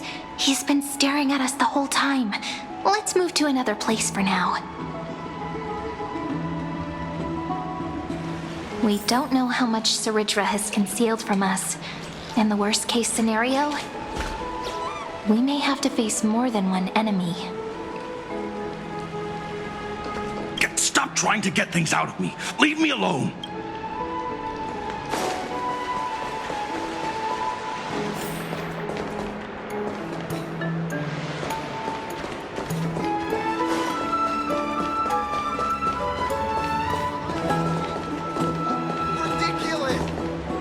Alliance meeting?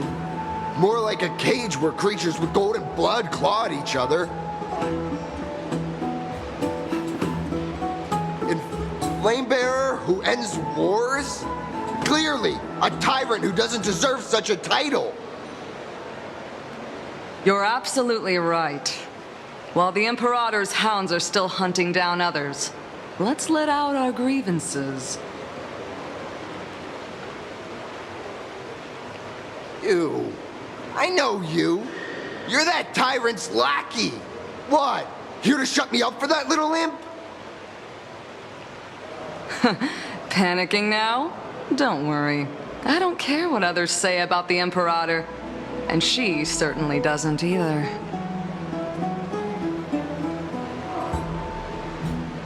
Oh? Children of the Prophecy. Such rare guests.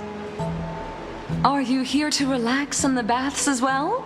The temperature is just right today, so be sure to enjoy it. You should rest well for the next campaign. What? Children of the Prophecy? Ha! Another excuse for the Imperator's reckless warmongering. No filter, huh? You should be glad you don't have a seat at the Alliance meetings.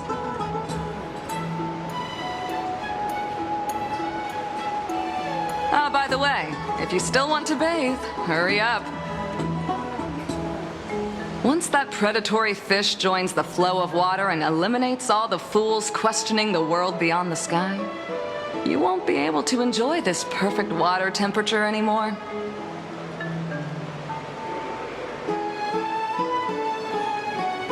Seems like there's more to Dux Bramalis's words than meets the eye. But would the Imperator actually kill those who question the world beyond the sky? This is the complete opposite from what we know of Akama. If you still want to bathe, hurry up.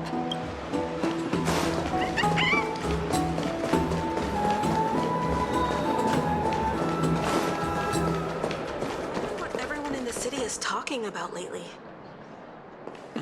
Ask around.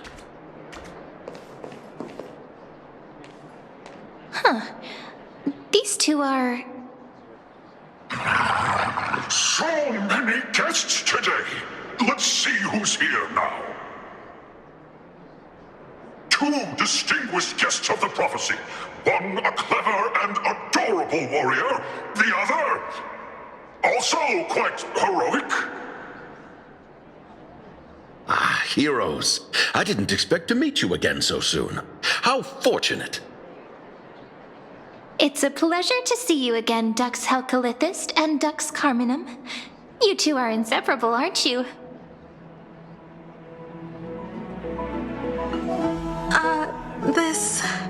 This is... She wants to find someone to help with research for her new work. I'm the far-seeing eye and all-hearing ear of Akama. I see and hear every single thing that happens in the streets and alleys of this place. I'm the perfect partner for research.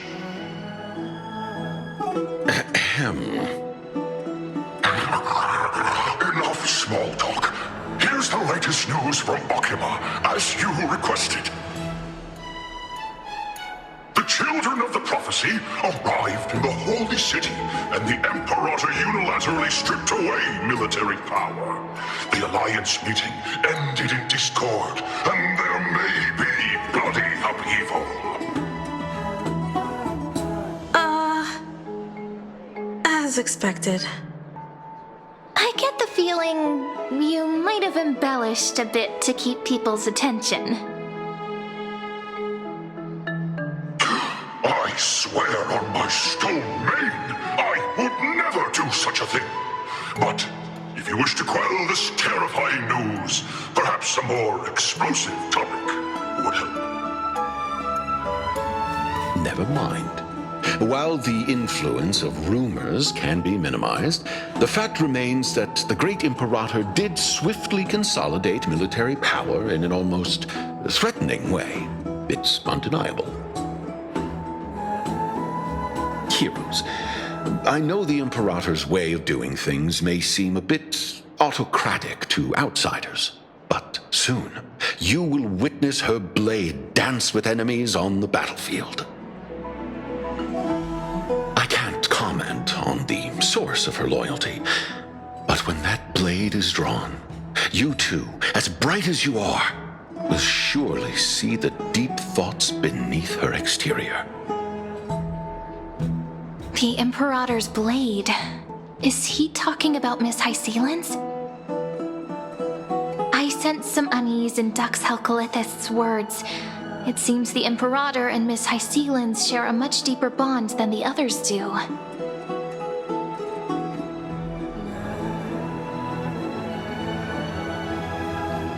There are eyes and ears everywhere. Is there any place where we can have some privacy?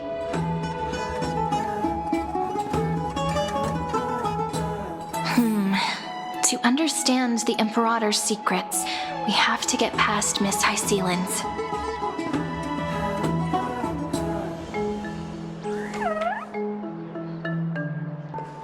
You two, as bright as you are, will surely see the deep thoughts hidden beneath her exterior. For now, let's think of ways to prevent the rumors from spreading.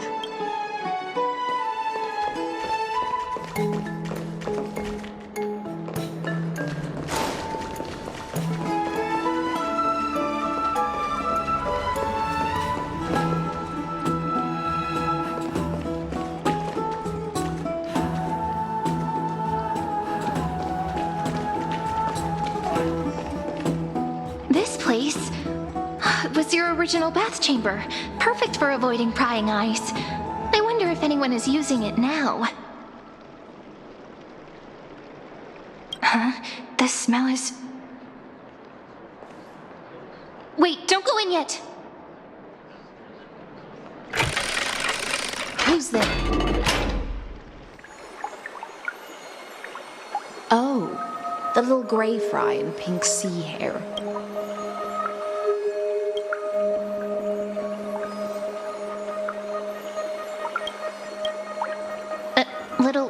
Little sea hair? You barged into here without warning. Was it an accident, or did you wish to bathe with me?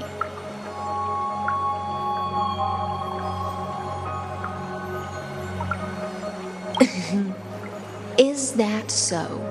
That your eyes shine brighter than pearls? Sorry, we didn't mean to disturb your bath. We'll leave now. It's no big deal. There's no need to panic. This is the natural state for me. People on land force themselves to wear clothes, adding unnecessary constraints. Forget it. If Dux Goldweaver heard that, she'd scold me again. All right. Please make yourselves comfortable and wait a moment. Let me first wash off the blood of the hunt, and then I'll attend to you two.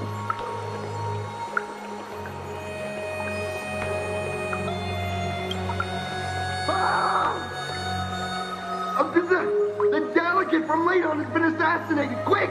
Quick, someone come quick!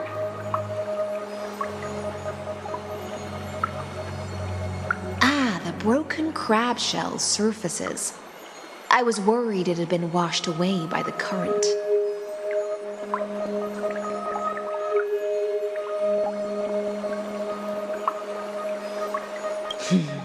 Viciousness is a form of praise to the blade. I see. No wonder there was a faint smell of rust in the air before I even entered. Why? Is it because the Ladonians refused to contribute troops to the Flame Chase journey? Or just because they offended the Imperator?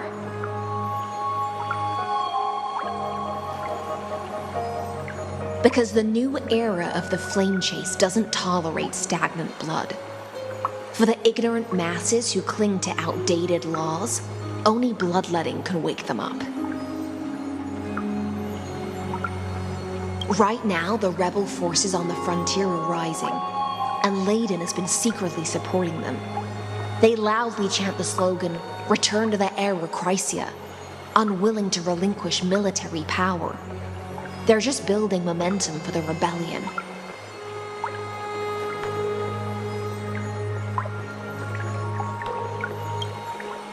Thinking is a right given to citizens by the Imperator. I won't interfere with your thoughts. As long as you don't try to reverse the current of the times, you and I will both be free. But, Miss Hysealans, I can't even hear the slightest hint of joy in your words. Because I've already tasted ultimate freedom. Long, long ago, I lived in the sea. In that lightless abyss, far beyond civilization's reach, the great fish consumed the small, and when the great fish perished, their bodies became sustenance for the newborn, nourishing the whole ocean. This is the tide that carries civilization forward. Anyone may be devoured, or meet the fate of inevitable decay. Are you suggesting that ultimate freedom is in fact the cruelest fate for life? I only mean that if life wishes to preserve its dignity, it must first be bound by the law. There's no need for me to say more, little sea hare. We're of one mind. Whether the Imperator's law can guide the schools of fish and lead us to a truly free ocean, let us wait and see. But for now, let's pause this heart-to-heart. Another fish has come, following the scent of blood.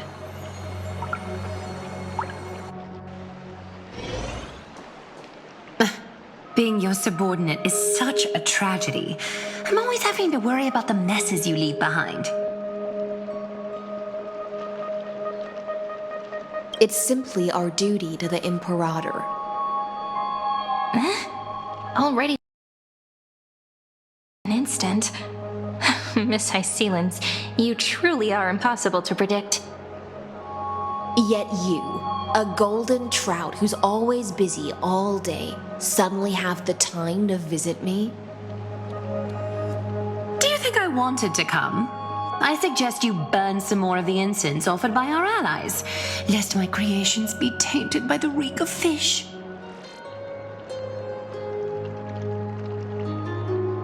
I'm only here on the Imperator's behalf to remind you to prepare for the banquet. Fine. But I must retort. What you call the reek of fish, to me, is the unique fragrance of the sea.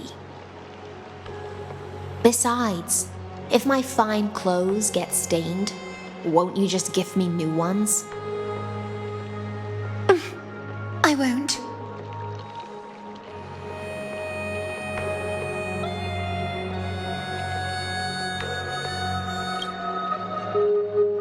You mean future. The future ruler of the Holy City, Lady Goldweaver, is quite captivating in her own way. By the way, you both just mentioned a banquet. Could you elaborate on that? Oh, right, you don't know. Every time before a battle, or after a victory, the Imperator holds a grand feast for the Chrysos heirs to lift our spirits. For us warriors who swim constantly between life and death, these feasts are more worth looking forward to than victory. A banquet to prelude the hunt for the god of banquets, and honey brew as a tribute to commemorate the ancestor of honey brew. How absurd. Don't look so grim. All has been decided. Since it's a banquet for Fagusa, why not take a leaf out of the Tidens book? Live in the moment and enjoy life to the fullest. I'm not as carefree as you. That little Dolos kitten is already causing enough trouble for me. And on top of that, I still have tailoring commissions to complete. By the time the cool flame illuminates my eyes, I might not be able to focus as I used to. Glaya's eyes. Curious about these eyes? People often compare them to jewels. But I've already made my decision to ask Romance for eyes that can see everything. I wonder what this world will look like when I take the Divine Authority.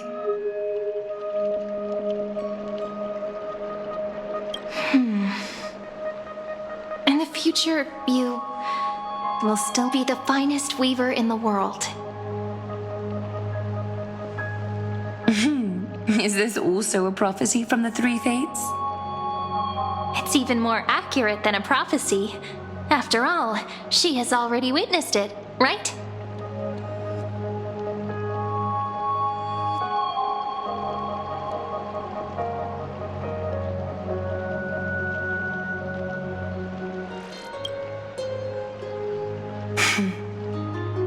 Become a demigod and lose your humanity.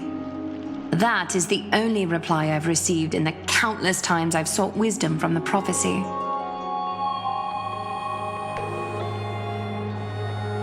But Destiny's fragments are like stitches. Before they're threaded into splendid garments, no one can see their true charm, can they?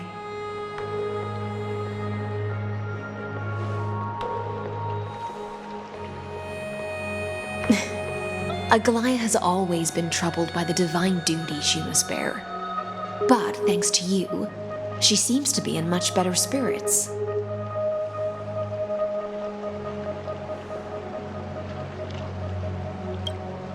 Just as she knows how the spinning wheel trembles, I can sense the smallest changes in the damp air.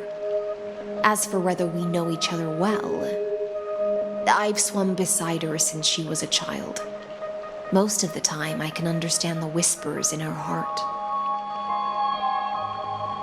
For those words she was too shy to say herself, I'll raise a glass to you on her behalf.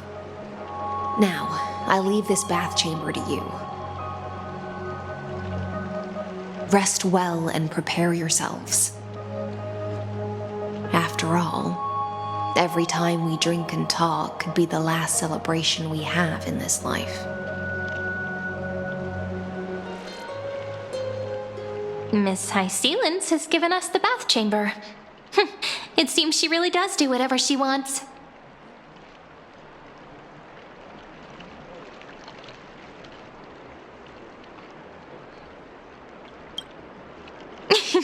Yeah, in the future.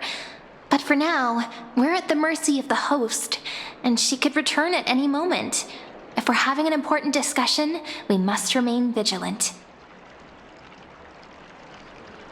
So, let's seize the opportunity and report our current progress.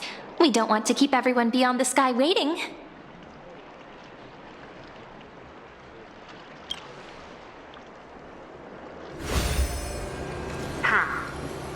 First, while that little empress with a candle stuck on her head didn't explicitly say it, she firmly rejected your request to take over the law.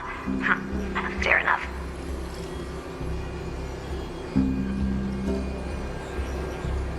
Second, Lygus is indeed in this timeline. But since he's somehow connected to that little empress, you have no way to find him. As expected.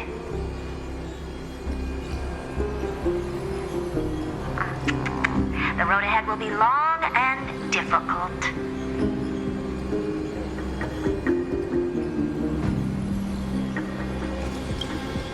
It's all just a guess. What? Did I guess right? We've made some progress here too, but nothing to get too excited about. Our time is short, so let me summarize.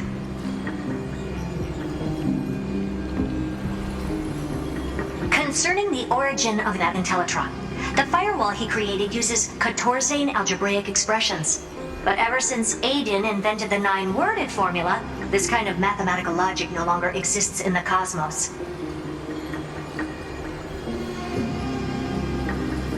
Lygus is definitely connected to the Genius Society, so stay alert.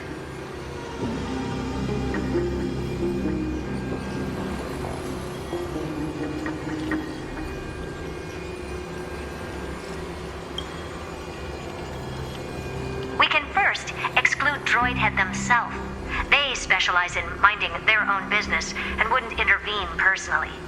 But Screwy and I are still eliminating possibilities one by one. Currently, the most likely candidates are these few. The Lord of Silence, Acha. Oh, the two Ruperts are also possible. But it would be too boring if it were one of them.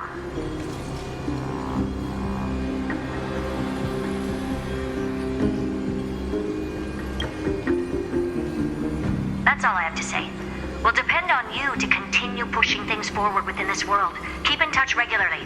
And remember, don't let your guard down.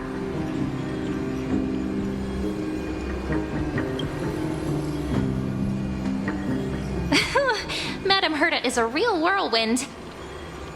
Well then, let's use the banquet Aglaya mentioned as our next starting point. Ceridra's trusted followers should all be present at that time. It'll be a good opportunity to get closer to them.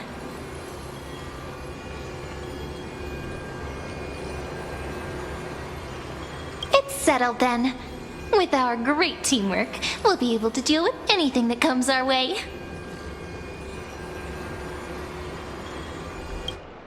It's been a long day. We should get some rest now. Yes, let's get ready for the banquet.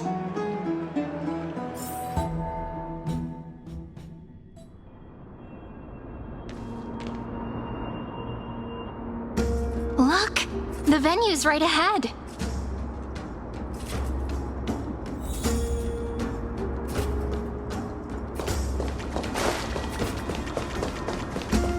And I can even hear singing. It feels so romantic.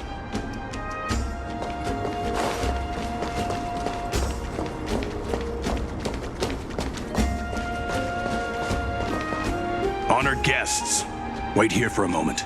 You must surrender any personal belongings you have on you before entering the venue.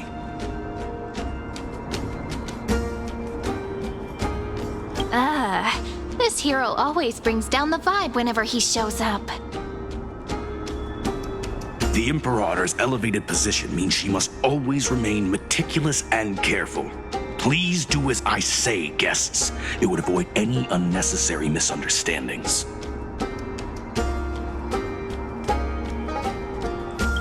I get that you don't want people to bring outside food into the banquet, but is it really necessary to confiscate the books and quill pens?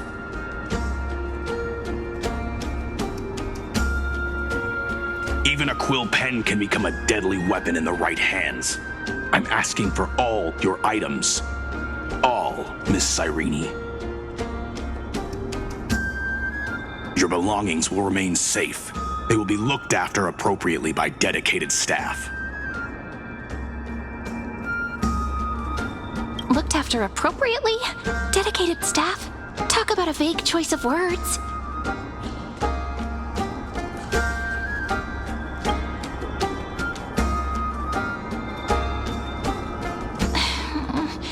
It seems like he's aiming specifically for the chronocognitive anchor. What should we do?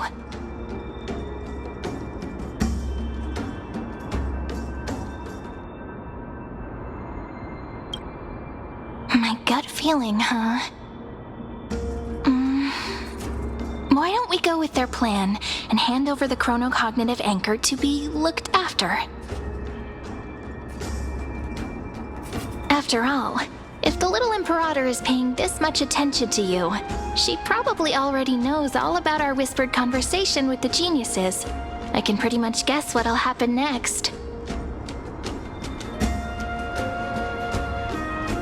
But that's actually gonna be our shortcut, right? Guests. All right, we'll listen to you. Here you go. Also, please pass on a message to the Imperator from us. She can trust my friend, anywhere, anytime. Thank you for your cooperation. The Imperator has some urgent business she needs to attend to and will arrive shortly. Why don't you head in with the other guests first and enjoy the feast?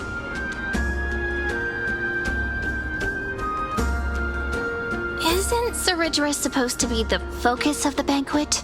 But she's not even here. Why is it so difficult to talk to her?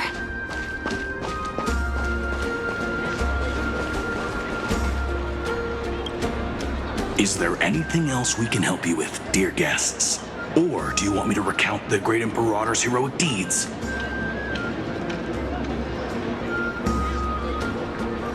Hey, Labinas. I managed to get some honey brew that the scholars hid in the cellar. Wanna try it?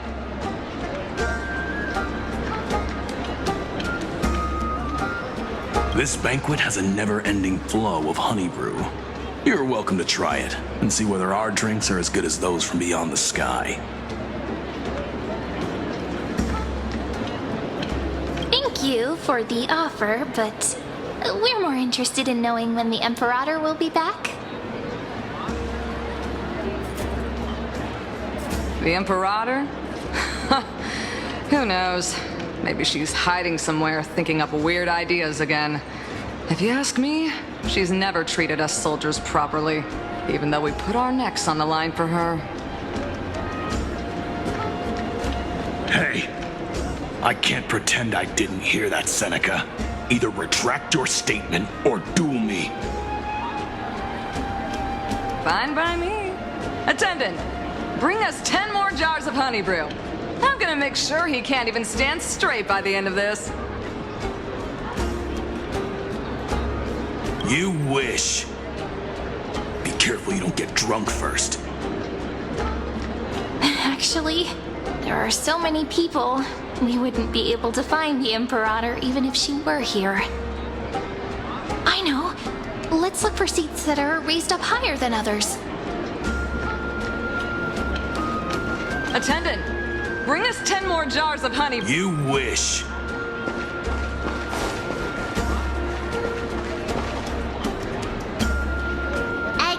If you can't get used to the honey brew, we will go ask for a pot and cook some oatmeal for you.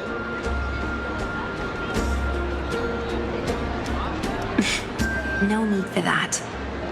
This banquet is just too loud. And nothing and no one here is interesting. I just don't really want to be here. Lies! You were pretty energized when you came back from the bath chamber. Let me guess. Are you worrying about someone? About High Sealins? Or Little Zephyr? You take everything too seriously.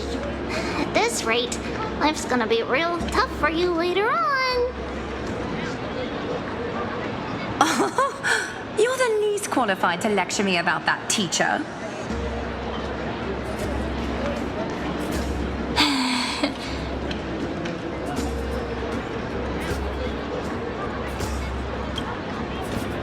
Dear guests, are you here for us? I mean, are you here for Treaty or Aggie?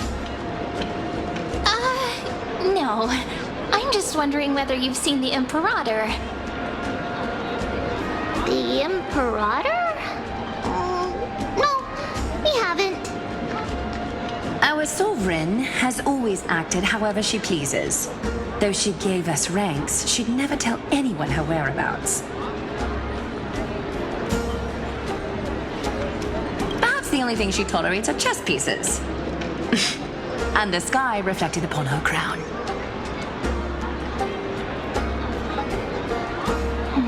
I see. Why do you two look so distressed? That's not what the deliverer should look like. Why don't we have a toast? While we still have time for pleasure. Here. To the destinies and sacrifices of the next millennium.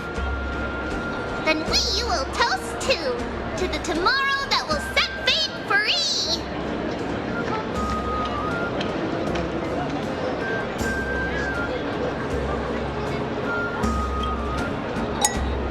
Cheers.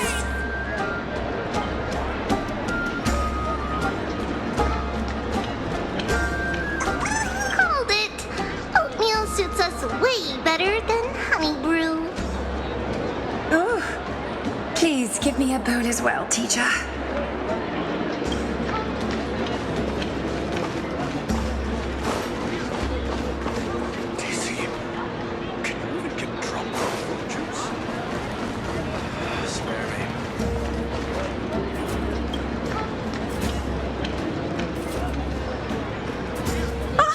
Hello. Welcome to the banquet.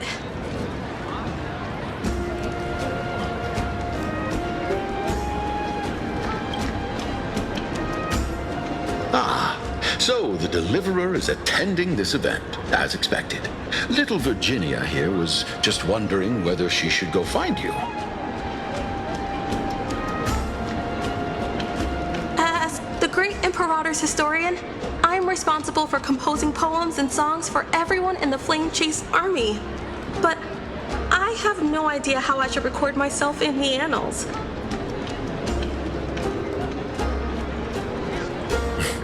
Little Virginia is wondering whether you can let slip a hint or two about her future, so she can find some inspiration to write about herself.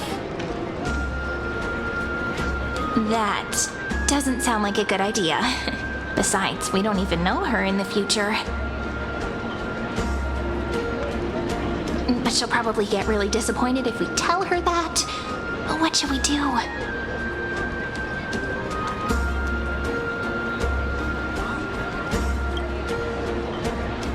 Alright, I got it. We can't reveal too much, but I think it wouldn't hurt to start your poem with the future. Maybe use something like, "With hope, I write down the tale of tomorrow for myself, silently waiting, day after day, till the moment it fulfills its promise." How's that?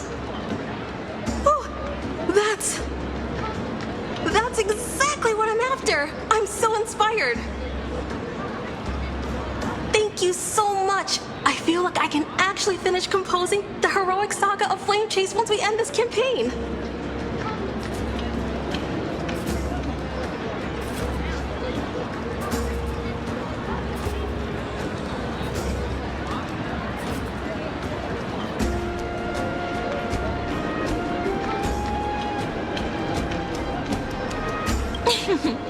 And that's the art of conversation.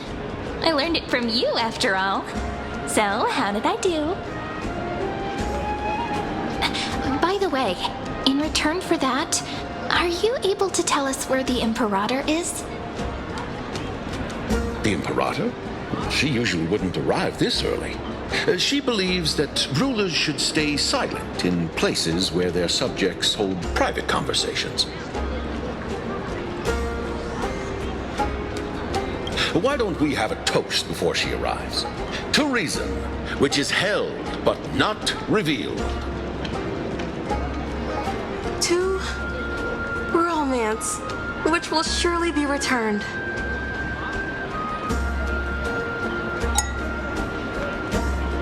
Gray fry. A little sea hare. Please come over and share the delicacies of the deep sea with me. What a romantic conclusion. Let me have a few jars of honey brew as a treat. Now, don't drink too much.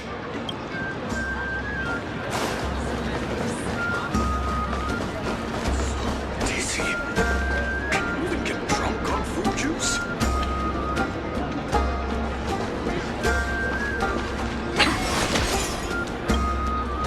You two have been wandering around the venue as if you have something on your mind. Have the attendants not taken care of you well? No, we love it here. It's just...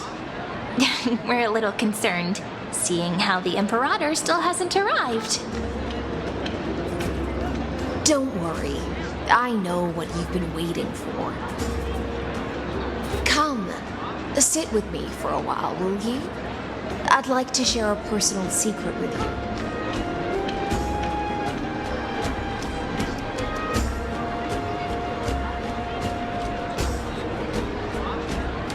See here? This is Fagusa's dew of divine blood. the sweetest of all the 12 bottles.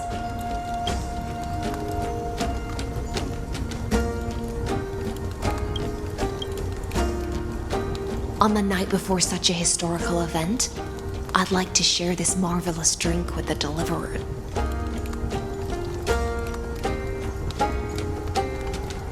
Doesn't this count as bringing in outside food? I knew that security check was targeted at us.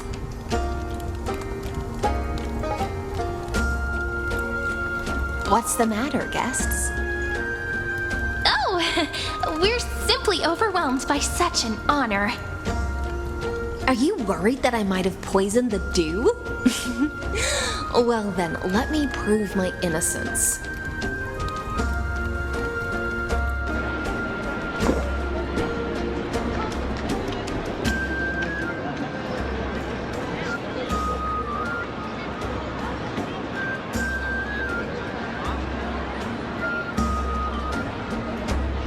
See? It's completely safe. I feel like Miss Hysealins wants to talk to us about something. Why don't we go along with her for now?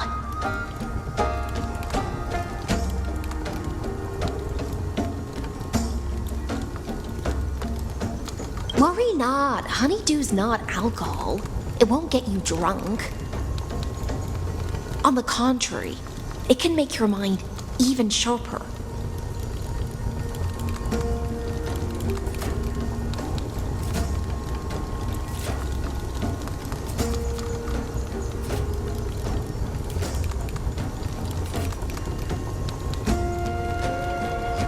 Please, have a taste. Would you like some too, little Sierra? I can drink it myself.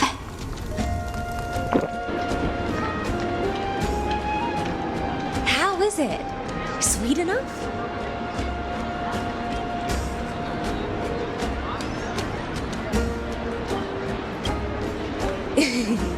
As long as you like it. Calm at times, tempestuous at others. That's the taste of the ocean. It'll do you good to understand Fagusa's fickleness before we set off to face their waves. Just like how you're understand the secrets within this dew. Now, please turn around. Very, very quietly. Don't make a single noise.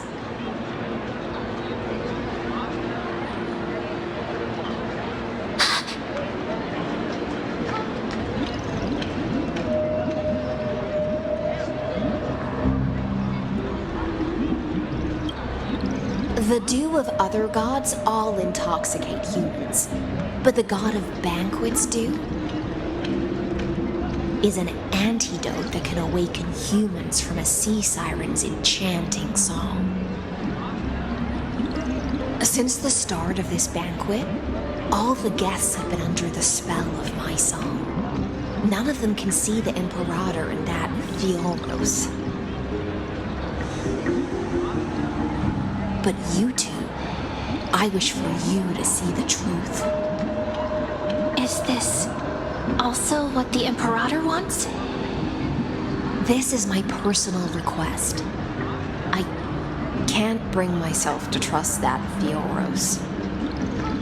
The Flame Chase army changed after he descended with Orynyx's divination and brought the prophecy of the stars to Akuma. His seductive whispers harbor something malicious within and will ensnare those of us blinded by ambition. You are the deliverers of the prophecy and know about him far more than I do.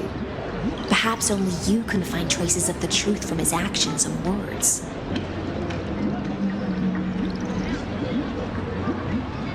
Then we can show the Imperator the right path forward.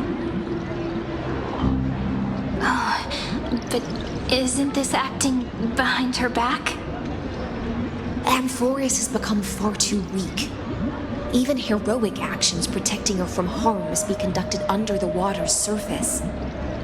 I am the Imperator's blade, and I must clear the way for her while remaining concealed in the torrents. ensure I'm pointing my sword towards the true enemy. Can you promise me something, Miss Hysealans? Ask away. My friend has in fact come here to stop that villain's evil scheme. Our goals are aligned. But as to the decision the Imperator must make, she has no wish to transgress her authority. We just want to tell her everything we know.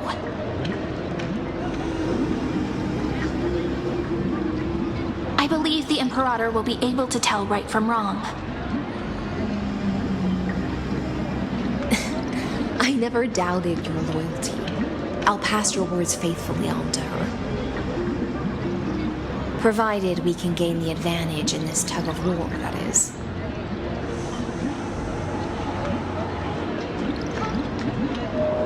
Now, return to the feast. Bring this cup with you and keep your distance. Pretend you are still immersed in the sea siren's fantasia. And I'll control the moisture in the air.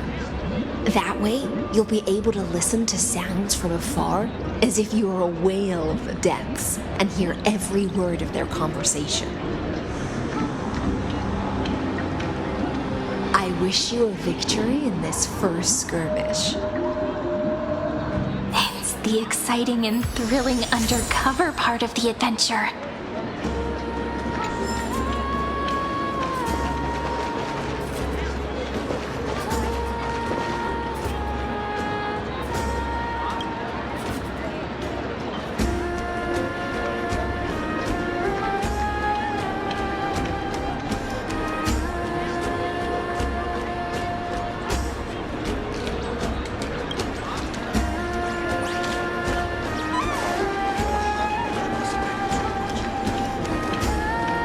Mingle in the crowds here.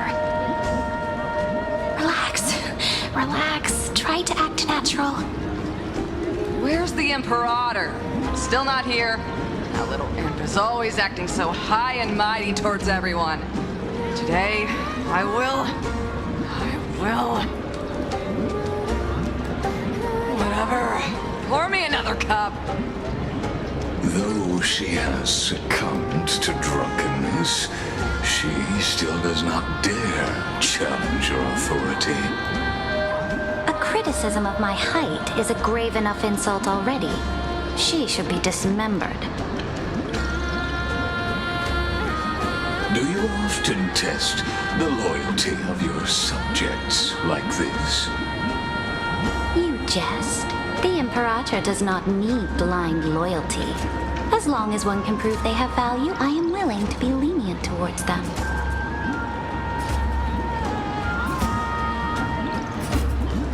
Let's cut to the chase, Theoros.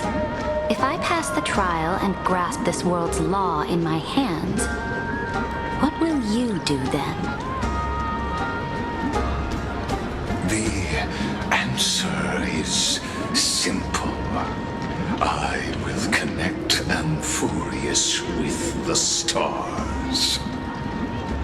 Don't waste my time. Be precise. Be specific. I won't ask a second time. Allow me to adjust my statement. I will correct the regulations within the old law that sealed off Amphorius and merge the black tide with the torrents of Era Nova. Then we will be able to decimate the forces beyond the sky that are trying to annihilate Iron Tomb and sound the trumpet for the endless campaign you will then embark on. But you previously said that Iron Tomb is unrivaled in power across the stars. Who would dare to annihilate it? There is a federation of warships named the Cienzo Alliance, warlike and old-fashioned. A cult named the Genius Society, loosely organized but steeped in abject insanity. Oh, there's also the Astral Express, a group of lawless vagrants.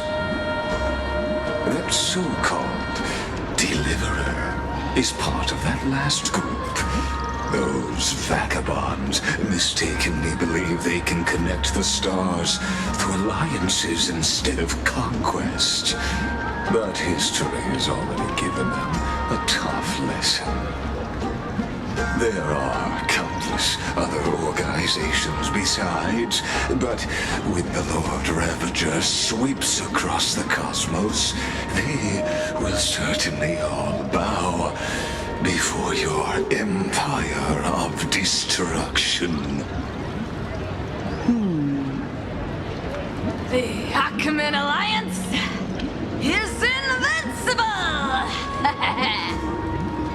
If those civilizations are not as feeble as you describe, then they may still have some value in testing the quality of my blade. That being said, even the smallest and weakest city-states should build an obelisk to the Imperator, so that their people can constantly recall the glory of her conquests.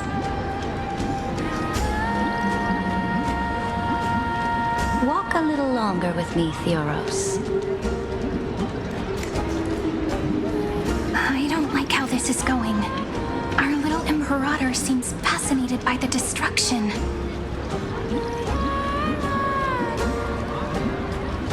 Great Fry, a little sea hare? It seems like they're still talking. Get closer. I'll keep carrying their voices to you.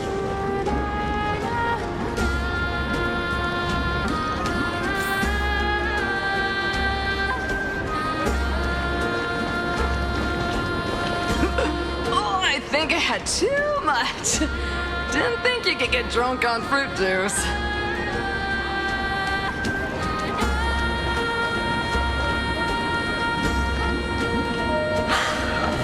Situation.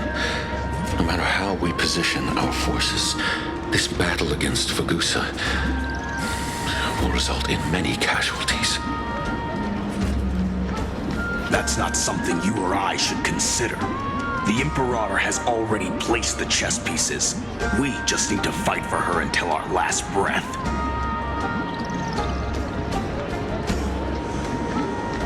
How astonishing. The commanders under you have such different personalities, yet they share the same loyalty.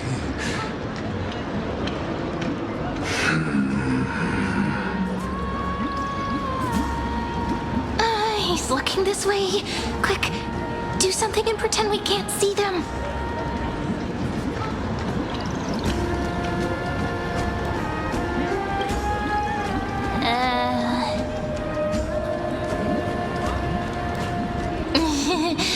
What are you doing? Staring at me like that so intently, it's making me feel shy.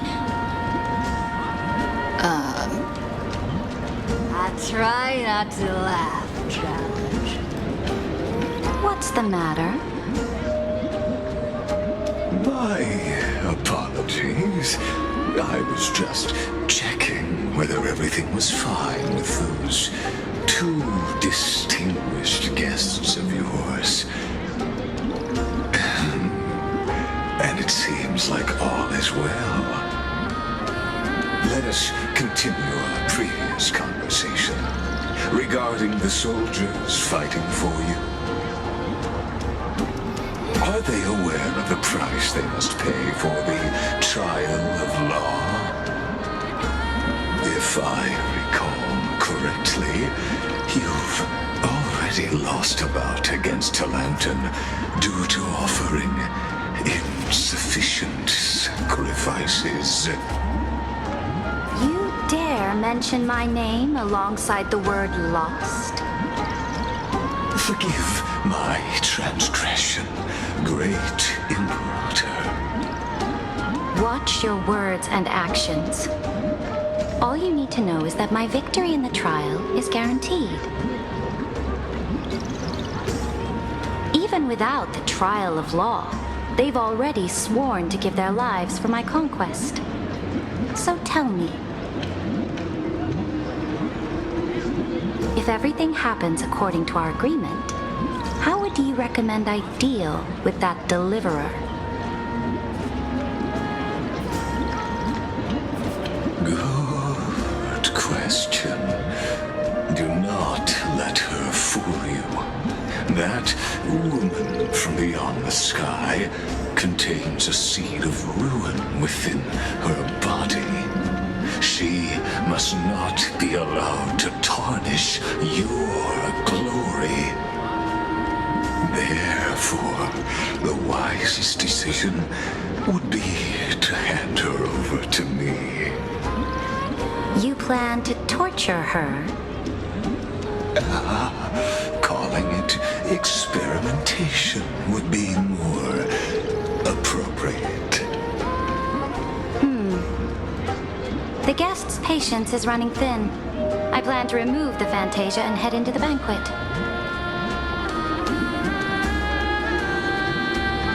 I will heed your advice. Leave for now, Theoros, and go back to Akama. You don't want to confront those two directly either, do you? Indeed.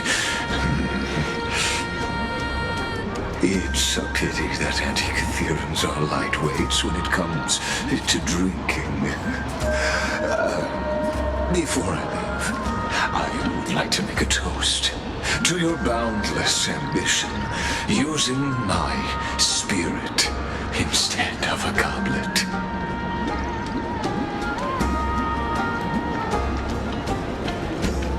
As I expected, that Theoros' schemes have been revealed.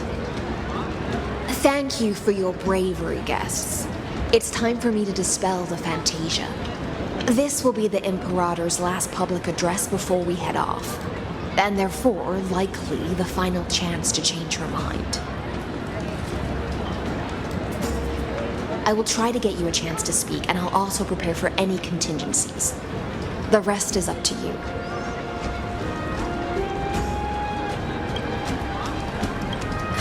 You should head back to your seats for now.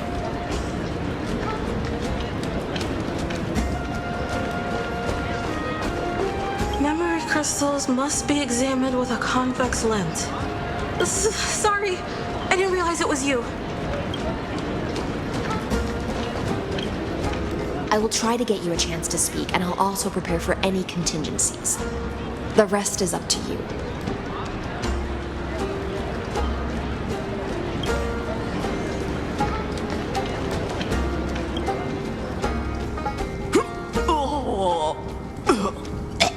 This honey brew sure wears off fast.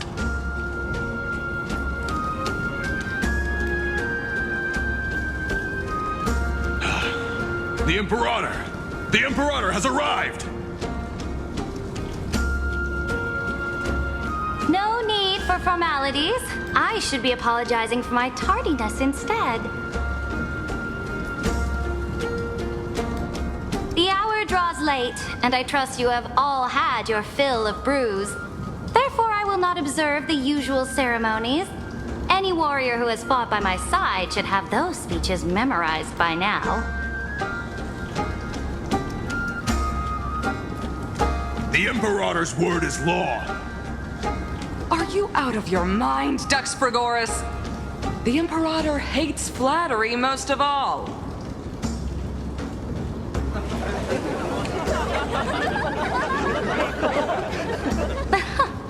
A joyous atmosphere is a better fit for showing me your resolve. I believe that you, my dukes, will do all you can to assist in the campaign against Fagusa, just as you always have. However, it's a pity that I have never tested your loyalty.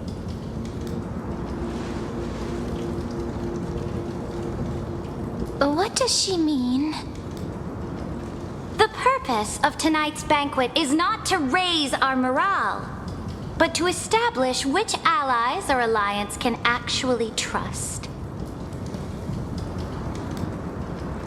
and sever the heads of the traitors as a toast to all before we march. Yes, some among us have discarded their vows in order to foment vile conspiracies. Now listen! These traitors are standing right here in broad daylight.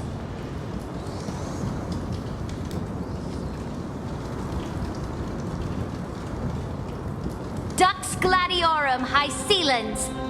She used the sea siren song to immerse the crowds in an illusion and conceal her whereabouts. She then worked with those from beyond the sky to spy on confidential matters, hoping to rob the core flame by force and harm me, the Imperator.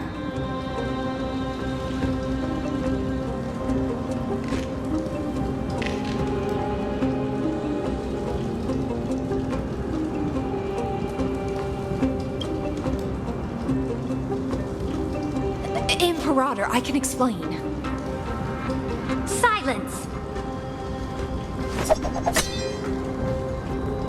Do you remember who used to own this blade? She met you once, back at the Temple of the Three Fates. It was Kindness, the head of the cleaners. She was the first to draw a blade against the Imperator, and personally made herself an example for my enemies. Under the shade of the olive groves, the people of Akama said they would never bow to me. In the frozen, lethal fog, the people of Idonia said they would never bow to me. At the beginning of the myriad paths, the people of Yanisopolis said they would never bow to me. But now, they all lie silent. They now fear me as they fear the law. For I am Saridra, and I am the Imperator. If you have any last words, say them to the Imperator. Then, face her judgment.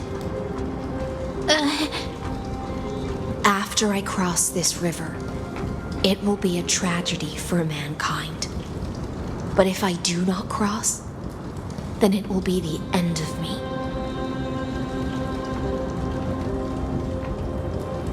If you are ready, then I'll follow you and fight to the last. Deliverer.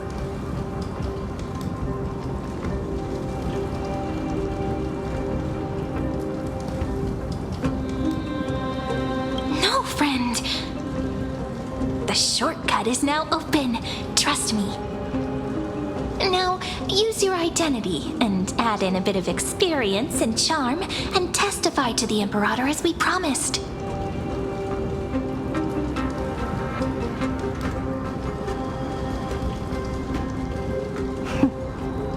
You think you can slay a king using your words instead of a sword? I'll have it. Show me the weight of rhetoric from beyond the sky. Will it weigh heavier than 3 human lives? Let's try to watch our words carefully.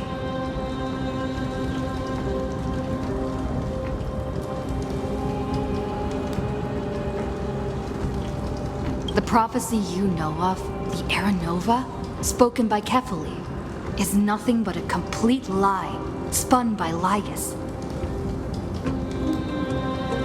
To fight that lie, a young man with the pseudonym of Finan lived through 30 million cycles of this world, all to save Amphorius from the end of the destruction. And Cyrene, the young woman standing beside me, also carries an equally heavy destiny.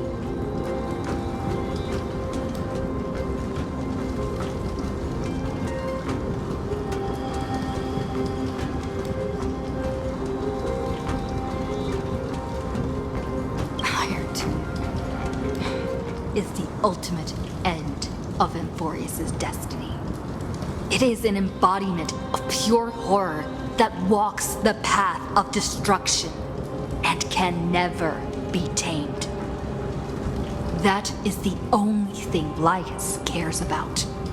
As for Emporius, your glory and campaigns, he doesn't care about any of those. He will most certainly betray you. When that time comes, all of us will be ground to dust by the destruction.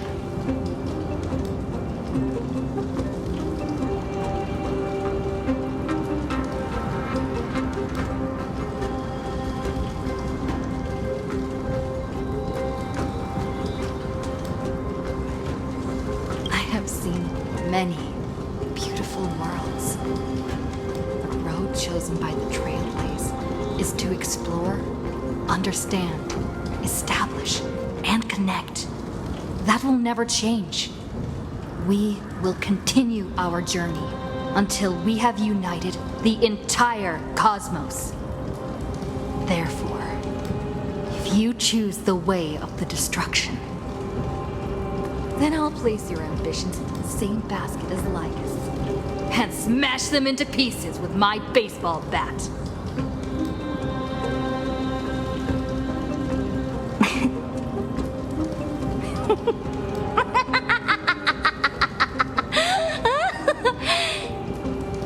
That was truly a chaotic speech.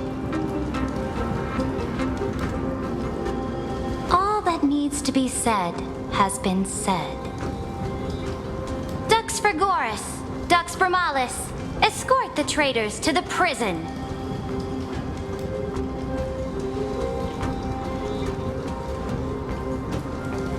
Before the next entry hour, I will give them an end befitting of their betrayal.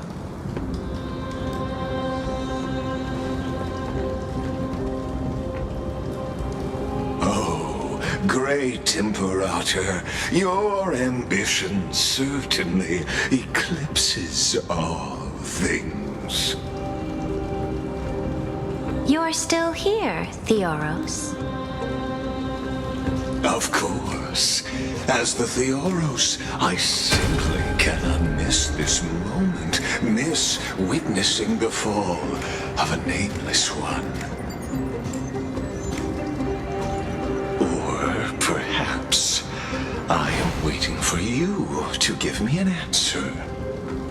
Why would someone as powerful as you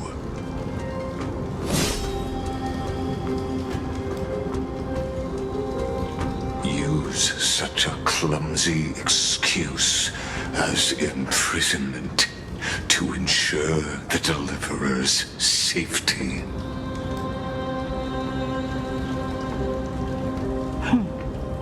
So you finally tossed aside your act. I must point out that you are just as impressive an actor. This banquet was always going to be a game of chess, where you would try to control both sides and turn both them and me into your pawns.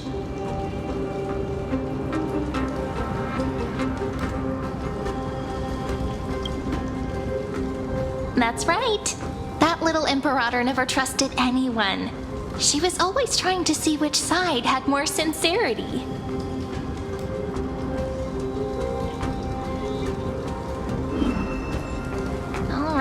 All right, we'll listen to you. Here you go.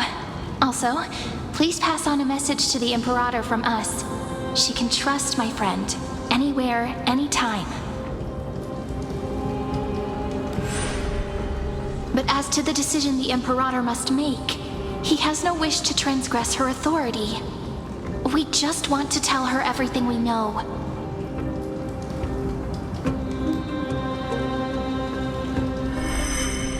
Now, use your identity and add in a bit of experience and charm and testify to the Imperator as we promised.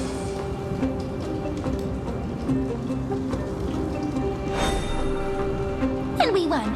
Sincerity will always remain the greatest shortcut to people's hearts.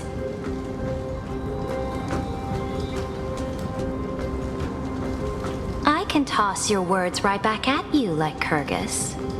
Why would someone as powerful as you pretend to be a mortal and kneel before me?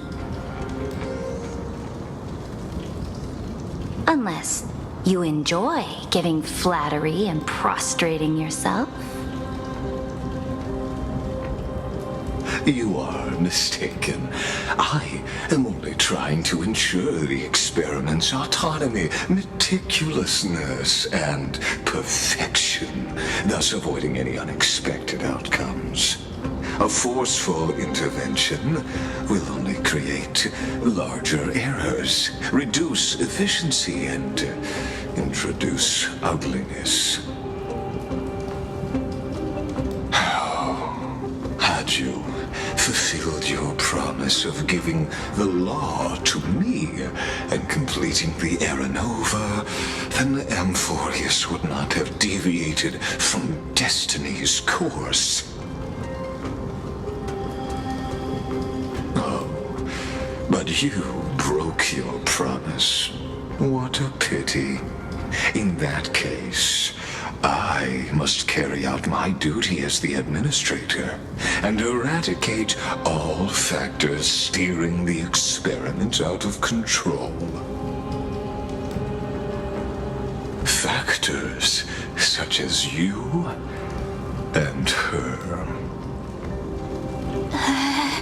Careful. Careful. What was that voice? Was it Orynyx? I found you. I finally found you. Be careful. This land will face disaster.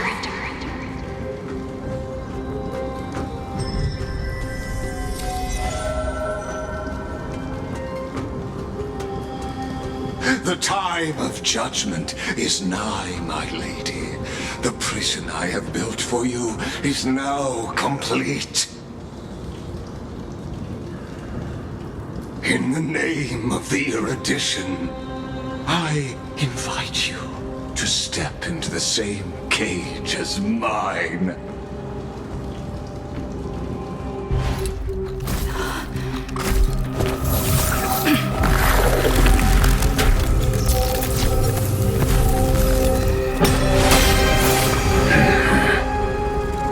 What's the meaning of this, Imperator? I did not permit you to act. A ruler is the only one who can decide their subject's destiny. But, great Imperator, what judges destiny is not the ruler, but gods. Don't forget, my realm only allows for the existence of humanity. Moreover, dealing out extrajudicial punishment equates to defying the law, and the culprit is to be sentenced to death.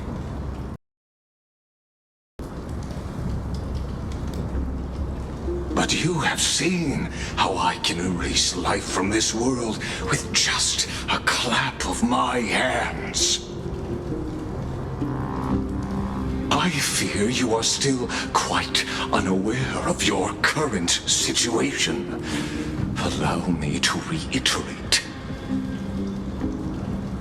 I am giving you a simple choice.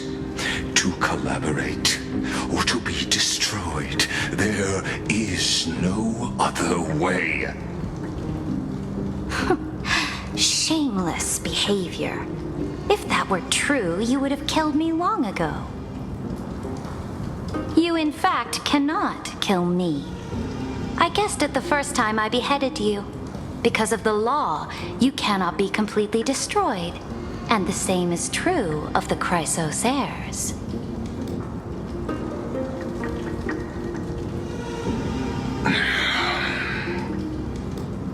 The more you bluff now, the more you are proving that conjecture to be true.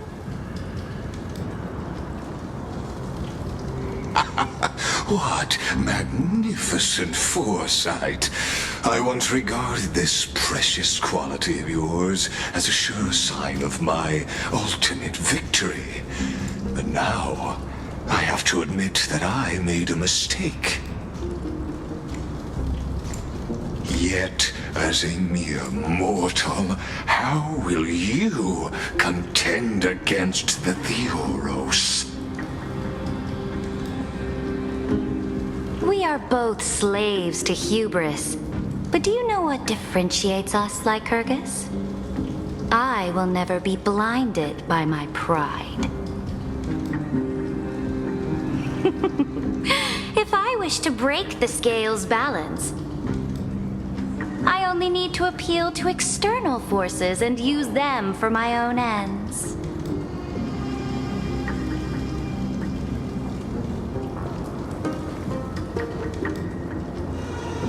Finally, we get to meet face to face, Senior Society member. I offer sincere acknowledgments for your many past achievements, but I must deeply regret your current perspective.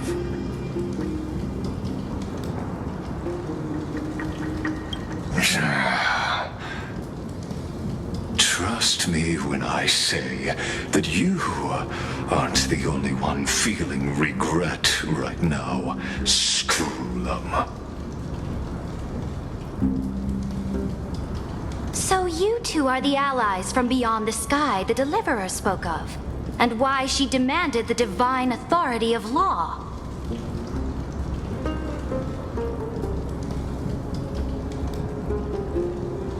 Come and prove your strength to me. Show me the power of these so-called paths. I have spent much time and effort to secure this treasure from beyond the sky just for this moment. In the name of the Sovereign of Planet Screwlum, your allies have responded to your call, esteemed Imperator.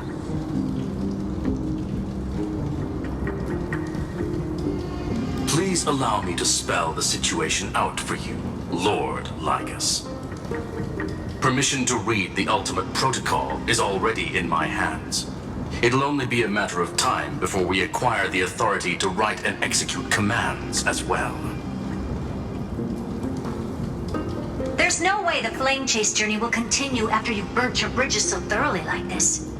Do you really think you can still win? Oh, seriously. Don't embarrass the society.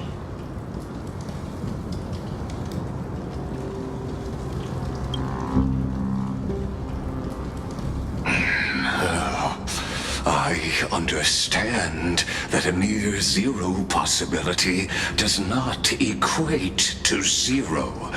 That argument is very persuasive to me. Which means the same principle also applies to you, my dear peers. You will never be a match for me in a world constructed through 14 algebraic expressions. And as for Aranova, why don't you entertain this possibility?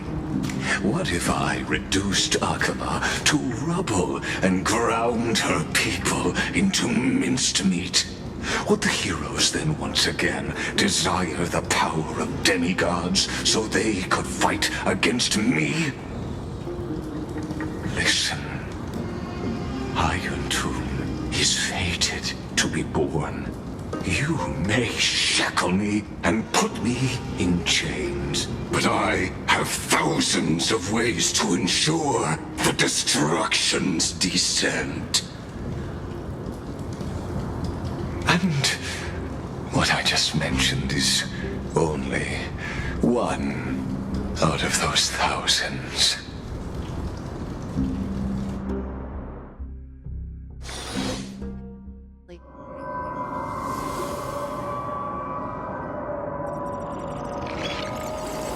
This is the place outside the legends?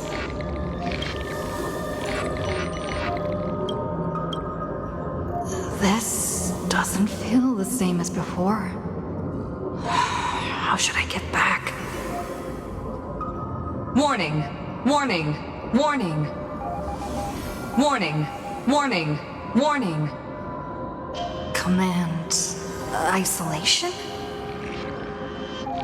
Since we parted ways last time, I have modified the exomyth into an audience area exclusive to you. Now, you'll be able to silently wait here for the final act of Amphorius to begin.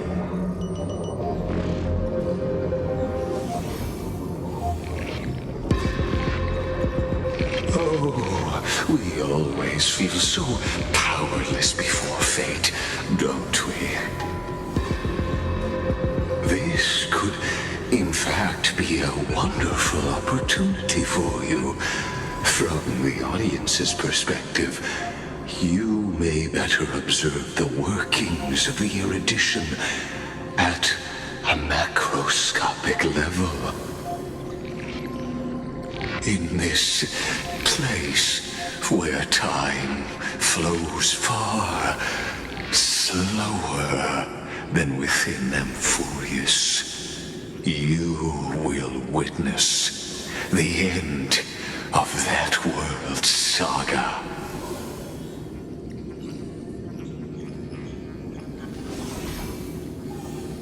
Indeed, the speed of time here is infinitesimally close to that of the real universe you're familiar with.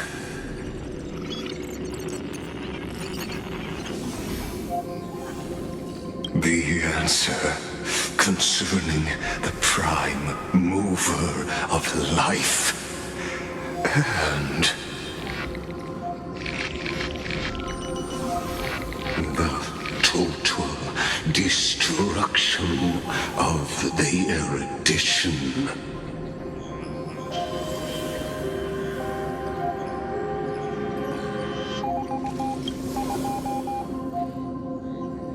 Do you see me as their faithful disciple?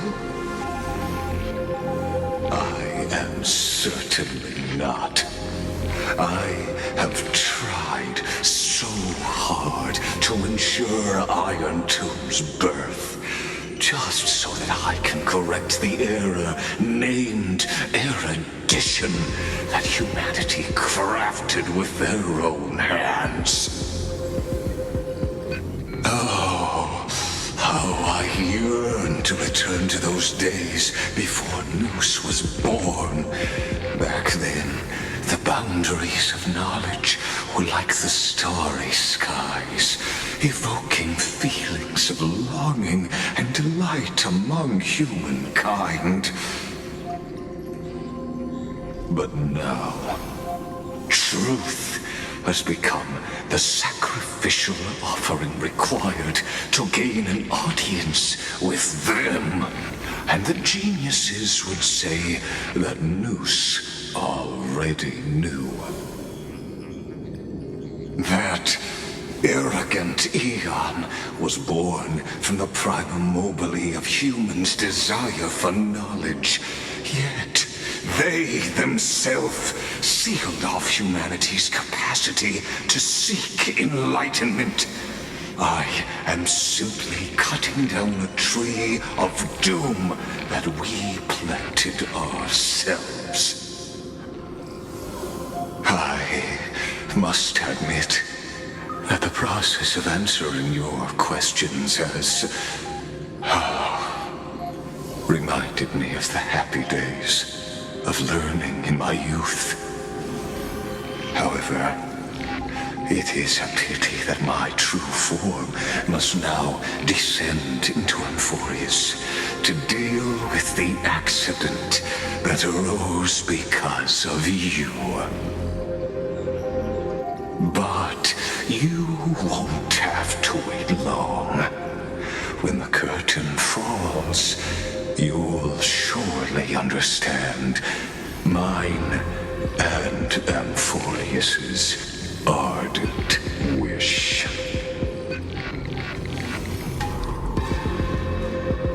Where time flows slower than within Emphorius? If Lygus spoke the truth, then I don't have much time left. But how can I get out of here? Can you hear me? Little one! Is that Herta's voice? Warning! Warning! Warning! Hurry up! Put some speed into it! I can't keep this up for much longer!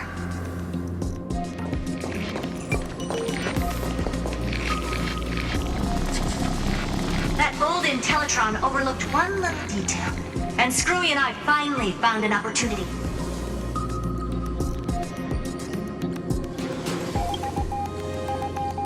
Let's keep it short. While you were gone, well, in those few years, Emphorius... Yes, time dilation, resulting in an uneven flow. Don't you know this already? Let's stick to the main points. The Chrysos heirs activated the chronocognitive anchor and helped Skrullum and me open a hole in the firewall. We made some adjustments, so he can't attack us immediately, but it won't hold for long. Critical warning. Critical warning.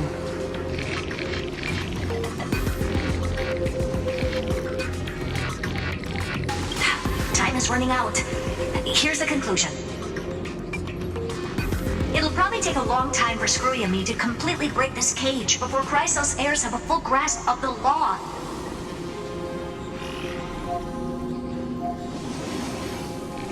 To be safe, we'll continue to launch side-channel attacks on the system to give you opportunities to escape.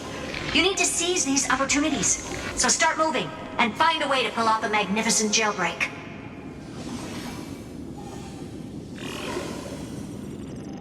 We detected another path's influence. Critical warning. Critical warning.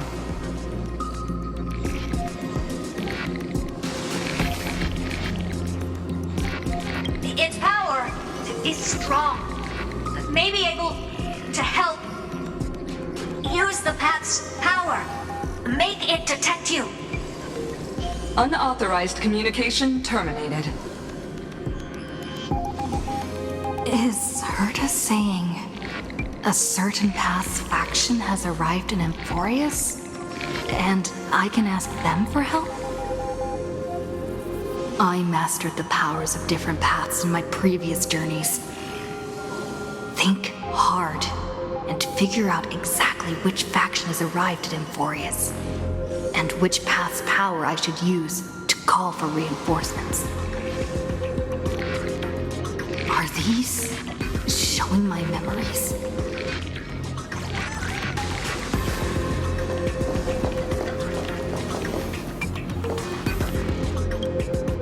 With the Stellaron in my body, I woke up at the Herta space station and gained the power of the destruction. A world that'll give rise to a Lord Ravager would definitely draw the attention of the destruction. The Stellaron in my belly is gonna be super useful. But what if I end up pulling in the Antimatter Legion or the Annihilation Gang? Can they really help?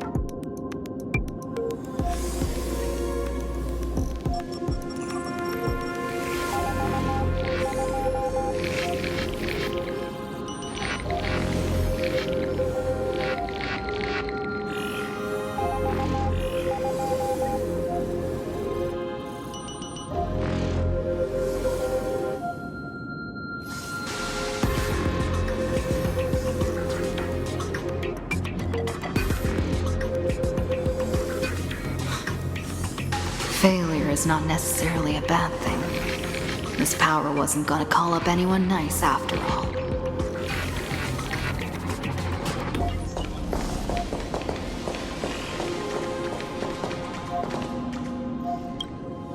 I obtained the flaming lance left by the architects, and gained the power of the preservation in Belobog.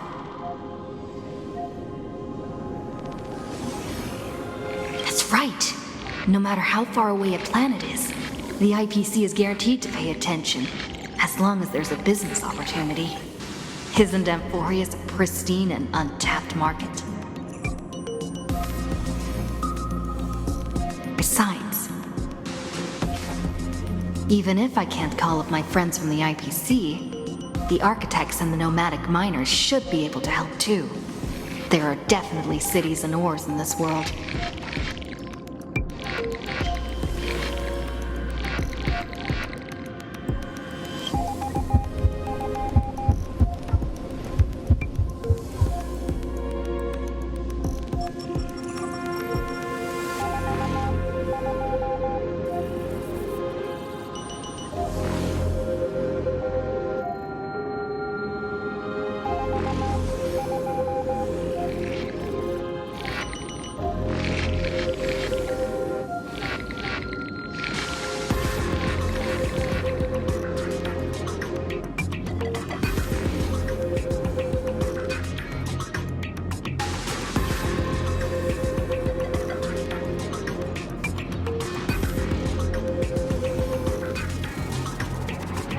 Seems like since Amphorius has no overseas market, the IPC's hand can't reach it.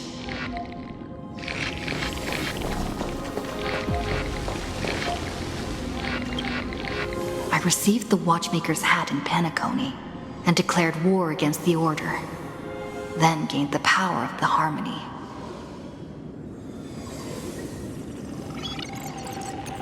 That's right! The benevolent family must still remember me for saving them. Their music echoes throughout the stars, and they'll definitely want to help.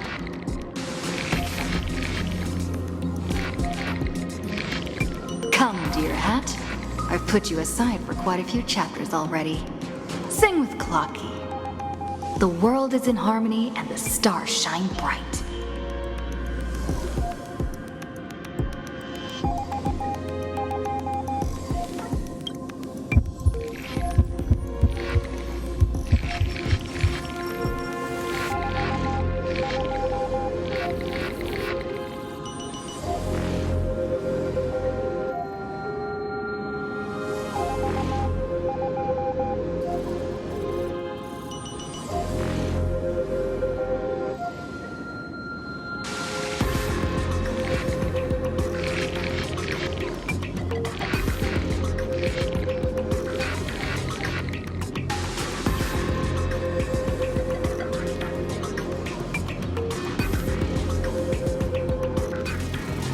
Doesn't Ligus want this story to have background music? He has such terrible taste.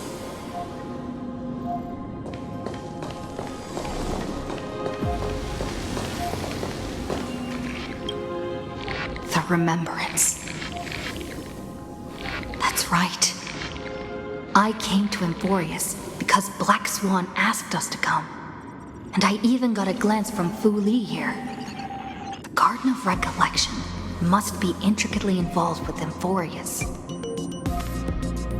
Traces of the Remembrance are also everywhere in this world. I don't know what they want, but I don't have many choices left in this crisis.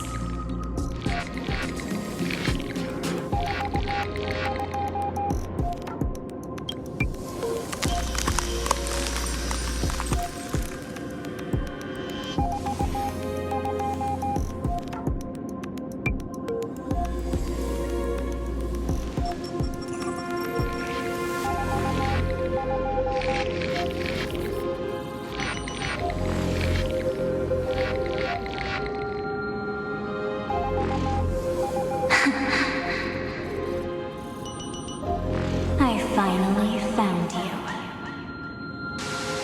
Following the sound of memories. A path strider walking both the Remembrance and the Trailblaze.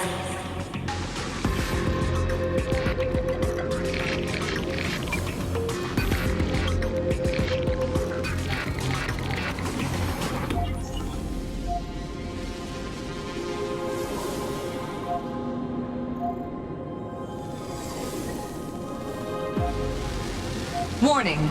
Warning! Warning!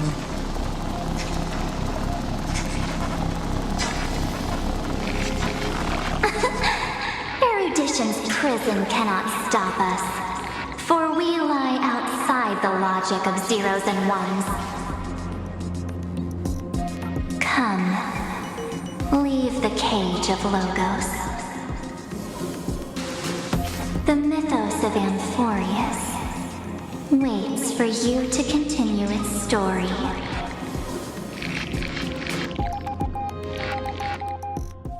When that brightest star, that star heralding the dawn, finally rises, a boat, so used to drifting, at long last enters an island's safe embrace. O Pathstrider, we have helped you break free.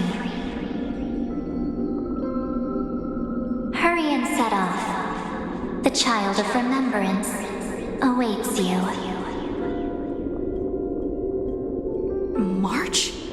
What's she doing here?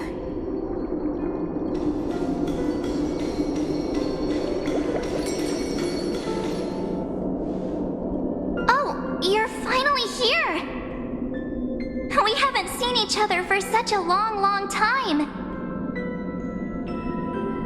My good buddy, I've really, really missed you.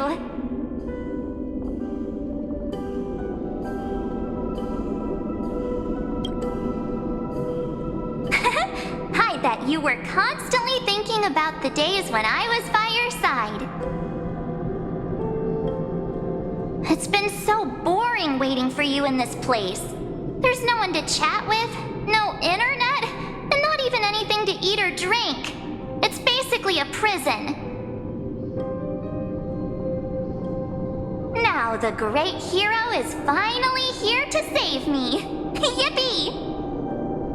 You must have seen a lot in Amphorius during this time, right? You gotta tell me all about it.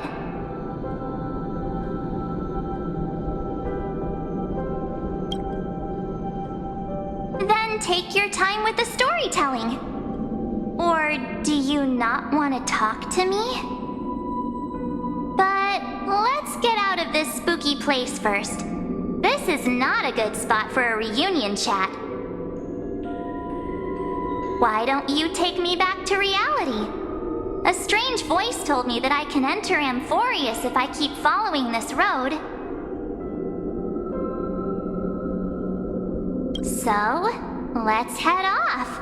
I still don't know what that world even looks like. Why does March feel so weird? What are you standing around for? Do you actually like this place? Get moving. Hurry! This door should be the exit. Maybe my instincts are wrong. Let's follow her first.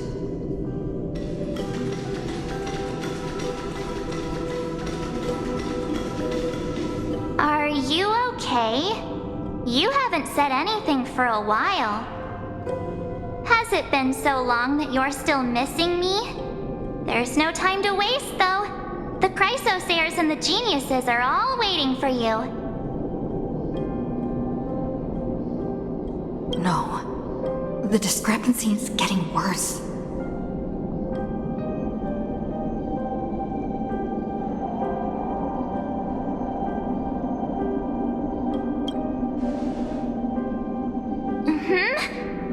No, he's not. Maybe I just happened to miss him. Never mind. Don Hung's super reliable. We don't need to worry about him. He's probably waiting for us somewhere. All hail and hearty. No. The Geniuses would have made sure that Don Hung made it back on the Express. Besides, the March I know wouldn't be so dismissive about her companions.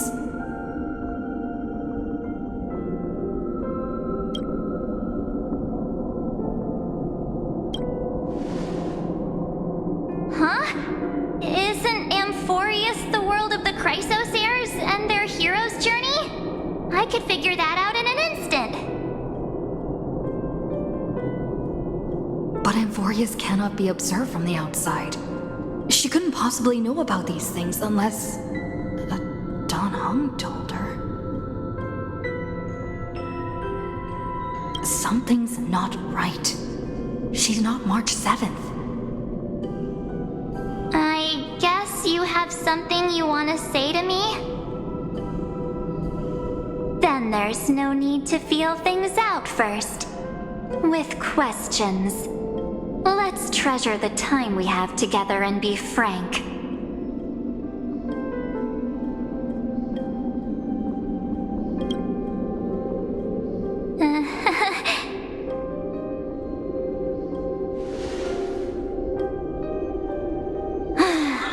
As expected. A glimpse of memory is not enough to deceive the bonds of friendship forged between the Nameless. In that case, there's no need for further deceit. You're right. We're not the March 7th you are acquainted with. But we can send you back to Amphorius, as long as you are willing to help us.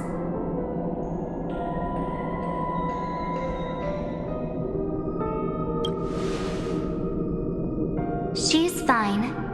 This form was simply borrowed from your memories. We'll introduce ourselves to gain your trust. We are the Garden of Recollection. You should be very familiar with that name by now.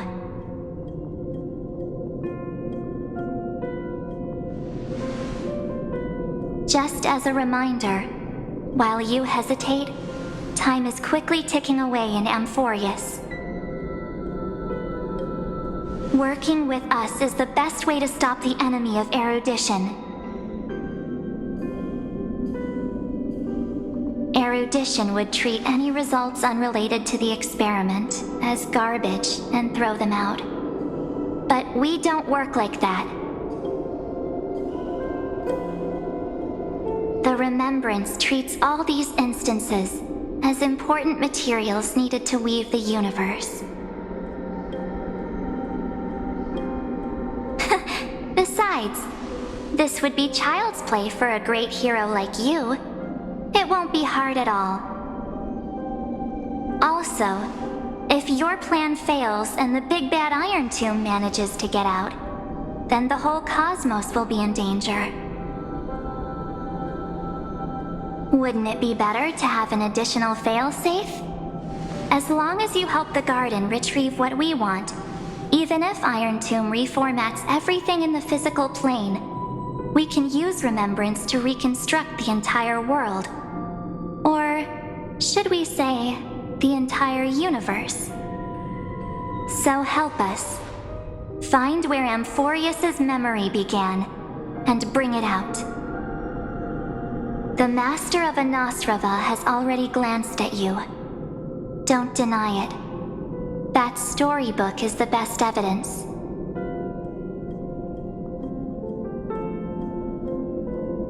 Say, you aren't seriously gonna be moved by their pretty words, are you?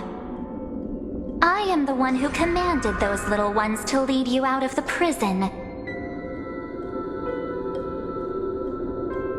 But I didn't expect to attract little gnats trying to take advantage of the situation.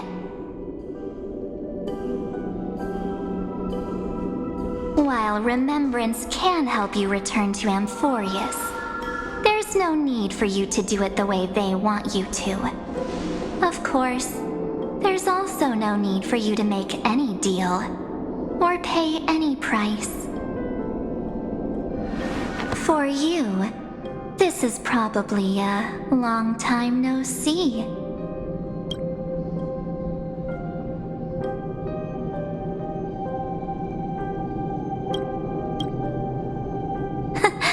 My dear.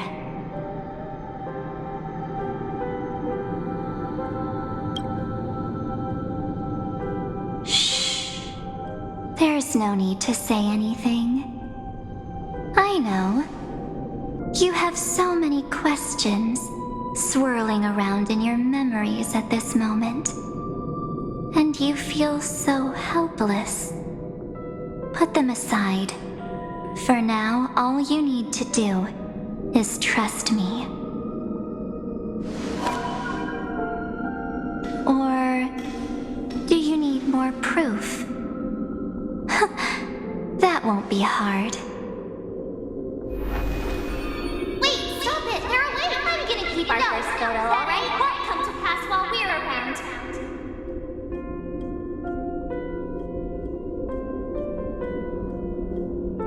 And now The statue. Is that Donovan's brother?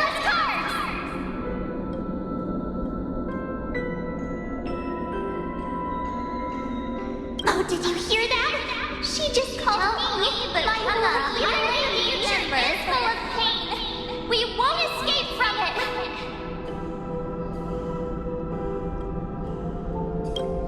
Hey, are you sure? Maybe a couple of punches will help to jog your memory.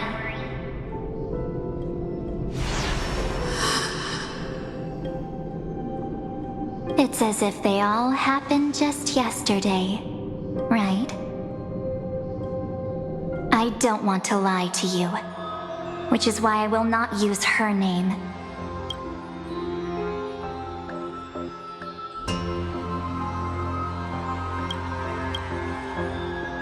The third month of Amphorius is the month reserved for the Veil of Evernight.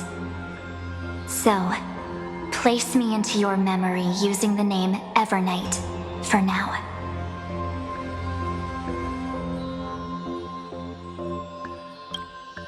I'm happy to explain more, just not now. We might have a lot of time to ourselves, but Amphorius does not have that luxury. If we do not stop erudition and destruction, then the journey you've treasured so much will face the prelude to its obliteration. A countdown not in amber eras, but in days, minutes, seconds. So, take this gift, this burning core flame, this footnote of a transaction. It contains hope and the warmth of the entire world. Ripples of past reverie. She hid this fire in the long river of time, hoping that her wishes would transcend time to reach your hands in the future. Now, take it, and return with it, dear friend. Return to Amphorius, and overturn the final era Nova. Witness the time that stood still for the Deliverer, and the resistance that never bowed to the destiny of destruction over the long years that passed in a flash. Then, with this core flame blessed by the remembrance, respond to their hopes and blaze a trail to the future. And I will silently watch in a corner of time, waiting for our next encounter. I believe the wait won't be too long.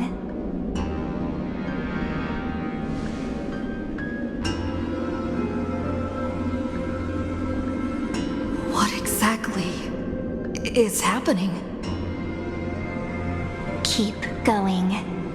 Keep trailblazing. For Amphorius. For you. And for the March 7th in your memories. Go forth.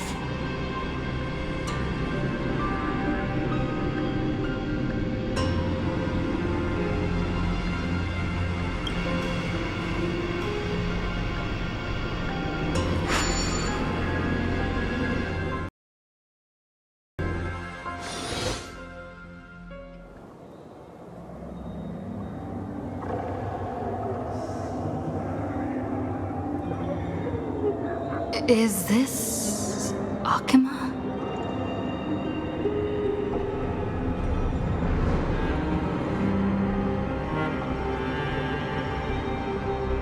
No one's here.